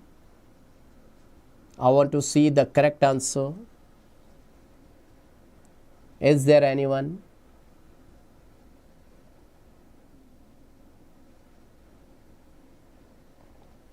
I want to see, kids. No one till now, no one's answer is correct. Now let me tell you, kids, what should be the correct answer. Just see. This is chlorobenzene. This is Dow's process. Dow's process. So you will get phenol. Now my dear friends, on phenol, this is Kolbe's reaction. Kolbe's. Now you will get salicylic acid. Not salicylic. Yeah, salicylic acid. Now my dear students, this is no reaction, no reaction. This is no reaction, or this will take place. Yes, it will take place not over here. It will take place at this place. This is which one? RTR, Riemann-Tiemann reaction. This place is already occupied. It will take place on this side. So CHO will come at that position. COOH, and this will be CHO. Kids, got it? RTR reaction will take place. Now how many covalent bonds? Just see how many covalent bonds. Till now 15 covalent bonds. 15. This is 16th, and if I write it properly,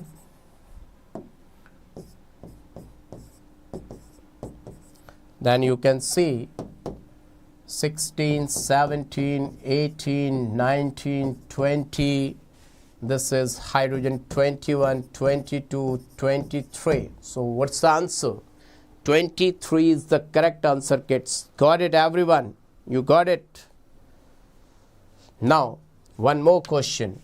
Question is, awesome question. How many covalent bonds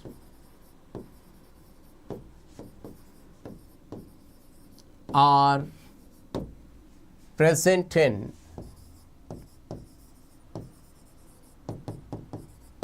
Z? Now what is Z? Phthalic anhydride,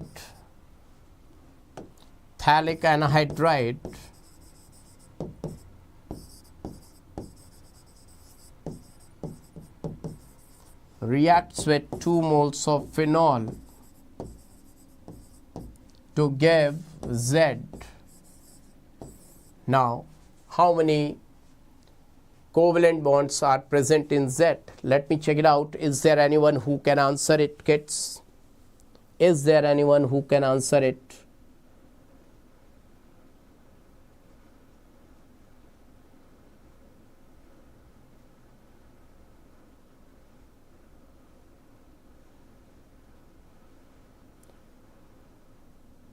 I'm giving what can come in your examination on Sunday. Each and everything important for your exam.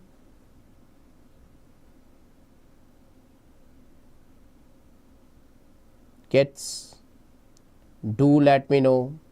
This is for those students, those who are really genius. It's not the time pass. Phenolphthalein, yes. This is being phenolphthalein. You traced it. This is being phenolphthalein. Now, this is having how many covalent bonds? Just see how you will get it. This is being phthalic anhydride. This one reacting with 2 moles of phenol. What will you get? Just see, kids. 1 mole of phenol from here. 1 more mole of phenol from here.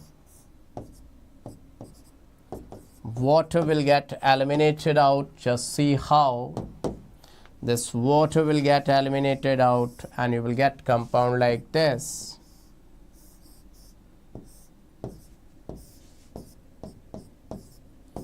This is your phenolphthalein. Kids, this is your phenolphthalein.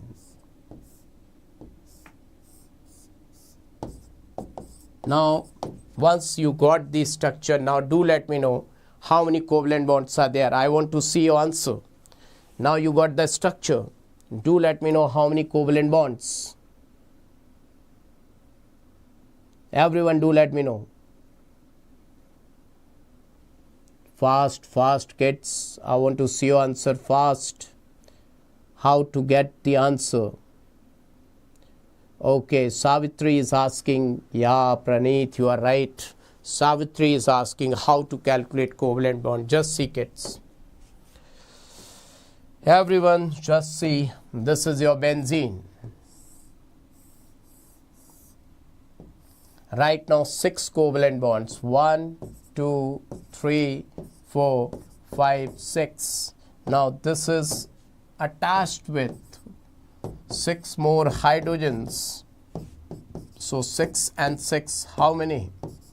6, 7, 8, 9, 10, 11, 12. 12. Now 3 pi bonds. So 6 plus 6 plus 3, how much? 15. Now let's calculate in phenolphthalein.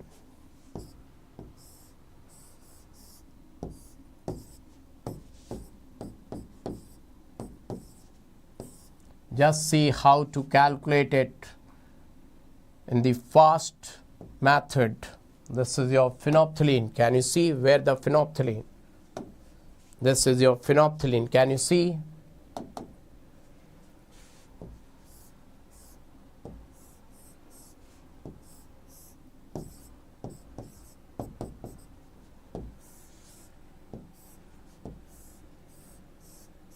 Now kids, just see how to calculate. Everyone focus. 15, 15, 15, 15 threes are. 15 threes are, kids. 45, 45, 46, 47, 48, 49, 50, 51. So what's the correct answer? Answer is being 51. I hope everyone is able to see and everyone is able to understand, my dear students. Just to let me know, is everyone able to understand? Madhuwala, it is 51, not 45. Everyone just check it out. Okay, you have given 15 threes, that is 45. Okay. Yeah. But total it's coming out 51. You liked it? Madhuwala, yes, thank you. Only 10 to 15 minutes, kids. 10 to 15 minutes more. Just 10 to 15 minutes more, kids. 10 to 15 minutes more. Which one of the following compound will most easily attacked by an electrophile? Very good question. Which will be attacked by electrophile most easily? Do let me know. What's the answer? What's your answer, kids? What's your answer? So definitely you can see this is ring deactivating. This is being ring deactivating. Ring deactivating. This is weakly ring activating. Weakly ring activating, and this is strongly ring activating group. So this is going to be the correct answer. This is going to be the correct answer. Definitely this is the correct answer. Now see, kids, another question. Which of the following compound is most reactive in electrophilic aromatic substitution? That means they are talking about electrophilic substitution reaction. So weakly ring deactivating, benzene, out of these two, what's your answer? What's your answer? Okay, so once again this is going to be the correct answer, and that is being meta-director. This is being meta-director. Meta-director, strongly ring deactivating groups. So this is going to be the correct answer. Now another question, kids. Which one of the following compound has the most acidic nature? I'm waiting for your answer, kids. Let's see who can give the correct answer. Who can give the correct answer to this question? So definitely you can see, my dear friends, this is alcohol. This can't be the answer. This is being alcohol. Can't be the correct answer. Now this is being phenol. Yeah, definitely. This is carbolic acid. This is once again alcohol, basic in nature. And this is once again alcohol, basic in nature. So definitely we will go for second. Second is the correct answer. Let's see. Second. Yeah, definitely second is the correct answer. Now another question, my dear students. Wow, this question is from NEET only. Already this question has been asked in your NEET examination. So let me check it out. Who is going to give the correct answer? Whose answer is going to be correct? Now see, my dear students, let's see to it. This chlorine is going on that side. If chlorine is going on that side, this can't go this side. If this is, so this is going to be the correct answer. Once this electron is going to shift, so this electron will come over here. So I will like to go with the third one. Third one is the correct answer, my dear student. Now another question. Let's see what is the answer. Let me check it out in the chat section. My dear friend, just 10 minutes more, only 10 minutes more, just 10 more minutes. It's just 10 more minutes. So some are going for 3, some are going for 2, some are, Madhuwala is going for first. Let me check it out whether Madhuwala's answer is correct. Among the molecules can exhibit tautomerism. So see, this can't show tautomerism. Why? Let me tell you. Braddock's rule first. Braddock's rule. If you know Braddock's rule, then only you can do this question. Braddock's rule, kids. This rule says that bridge had carbon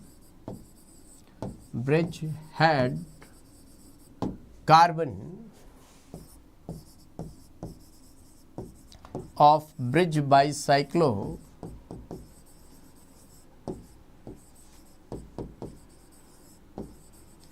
up to 7-membered ring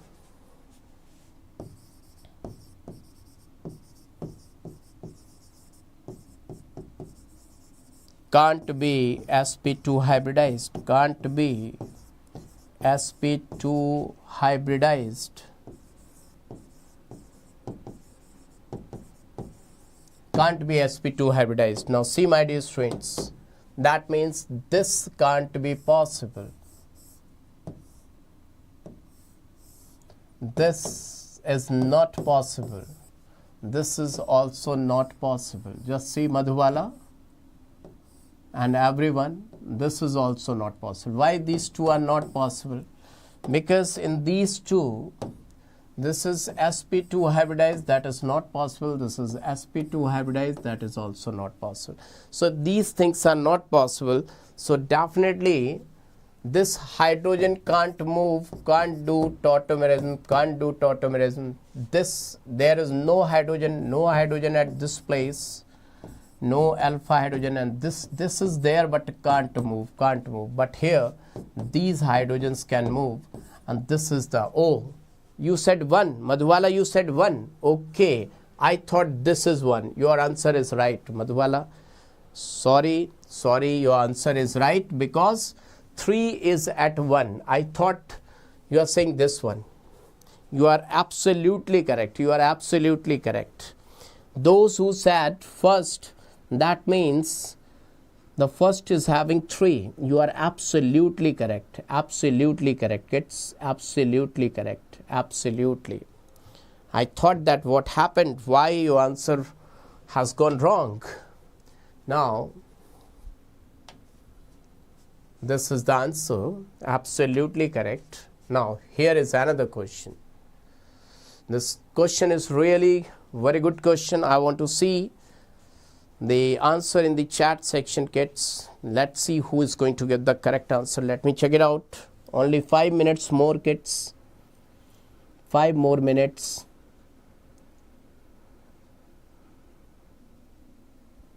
Everyone want to see the correct answer in the chat section.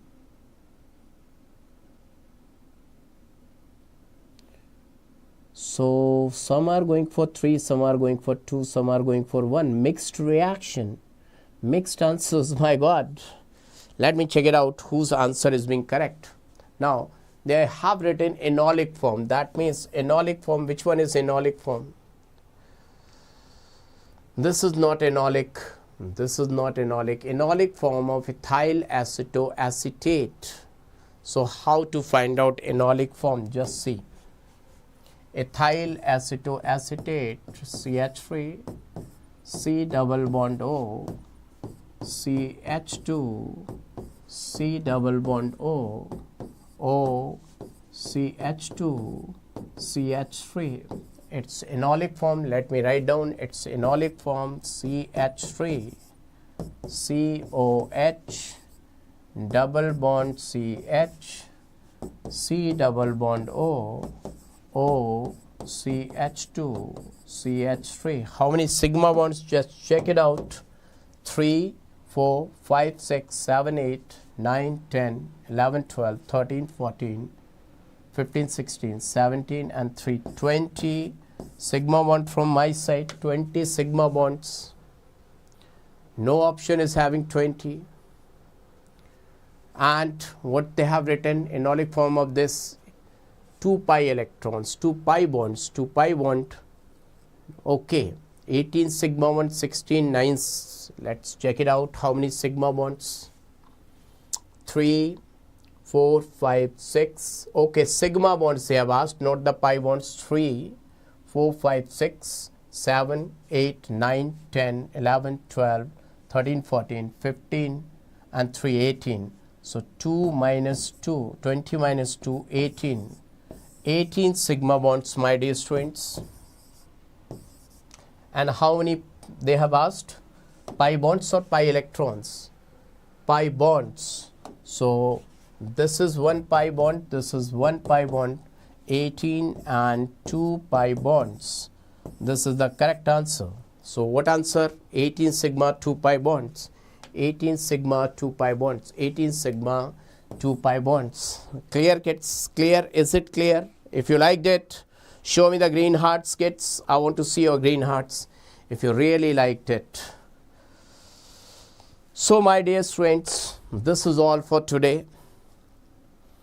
This is all for today, kids. Everyone, if you want anything else from our side, from our team side, then do let me know. Definitely we will give you whatever you require. You can write down in the comment section. Once this class is over, we will definitely provide that. HSP Madhuwala, thank you, thank you, thank you, really thanks. Really thanks. Let me see your comments in the chat section. Everyone full of Josh, Hari, Prashad, HSP, thank you, JK, thank you, Madhuwala, thank you, Pinky, Subhash, Shubhi, thank you, SRB, try, thank you, Mind Map, yes, Inornic, definitely, thank you, kids, I'm always with you, our team is always with you, we all, Wasim sir, Yavas sir, ma'am, Ambika ma'am, we all are always with you. My dear students, let me tell you most important things. Should I tell you the most important thing, kids? In the examination, whatever will come, that will come from NCERT, and something is missing from NCERT, then definitely that is expected from your teacher's note. Number of things they are missing in NCERT. For example, if I talk about tolerance test, number of things they are not being given in NCERT, but your teacher must have taught you. So always follow your teacher's note. The things which are being missing in NCERT, they are also, that concepts also holds a hell lot of weightage. They can ask anytime, my dear students. So we have to focus what your teacher is going to tell you. That is the most important thing, kids. Whatever your teacher is telling you, that is being the most important thing. So bye to all of you, kids, and really thanks from the internal core of my heart for giving this much of respect. So I pray to Almighty God, God bless you with all happiness and prosperity, and God should give you that great mind. So you should not take too much pressure. you should not feel that much of anxiety, and your digestion should remain in the proper order, my dear students. That I will pray to Almighty God, kids. Bye. Good night. God bless you. Love you, kids. So, kids are asking how many questions are expected from organic, inorganic, physical. Let me tell you, my dear students, whatsoever anyone is saying, you can say 1/3 from physical chemistry, 1/3 from organic chemistry, 1/3 from inorganic chemistry. Inorganic chemistry, because some questions will be mixed.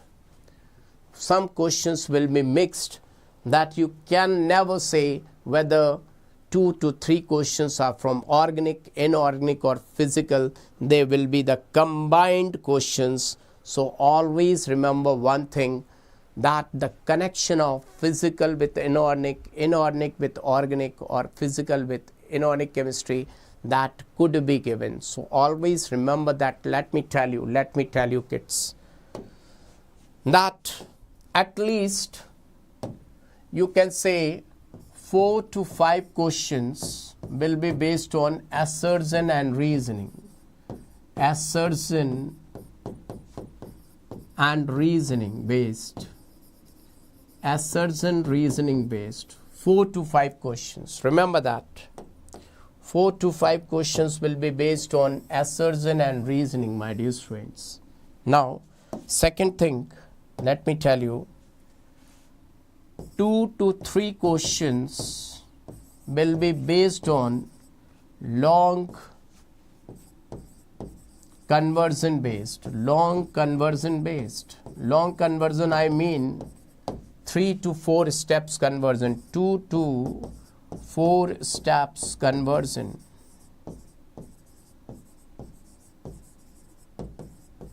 Now, this is A, this is B.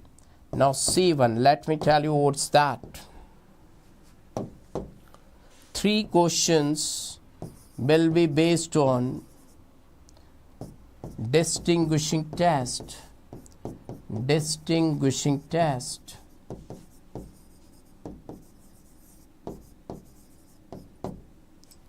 Now, if I come to the next portion, D portion, 4 questions will be from GOC.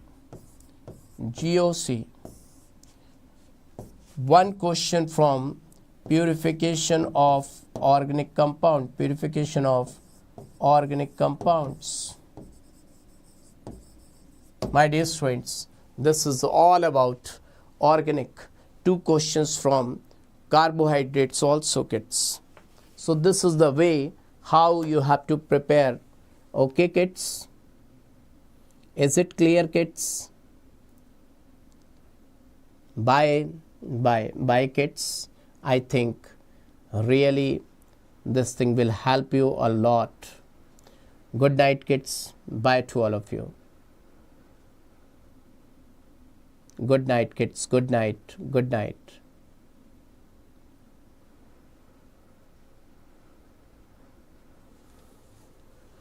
All the best to each and everyone. All the best, kids. Bye, dhanyavad alu. Bye, kids. Bye. This is your Baba HSP, and whole team is with you. We will give you the immediate solution. After giving test, after giving examination, you can see this channel, you can watch this channel. Everyone, you are going to get the correct answer and immediate answer. Okay, kids? Bye. Good night. Good night, kids.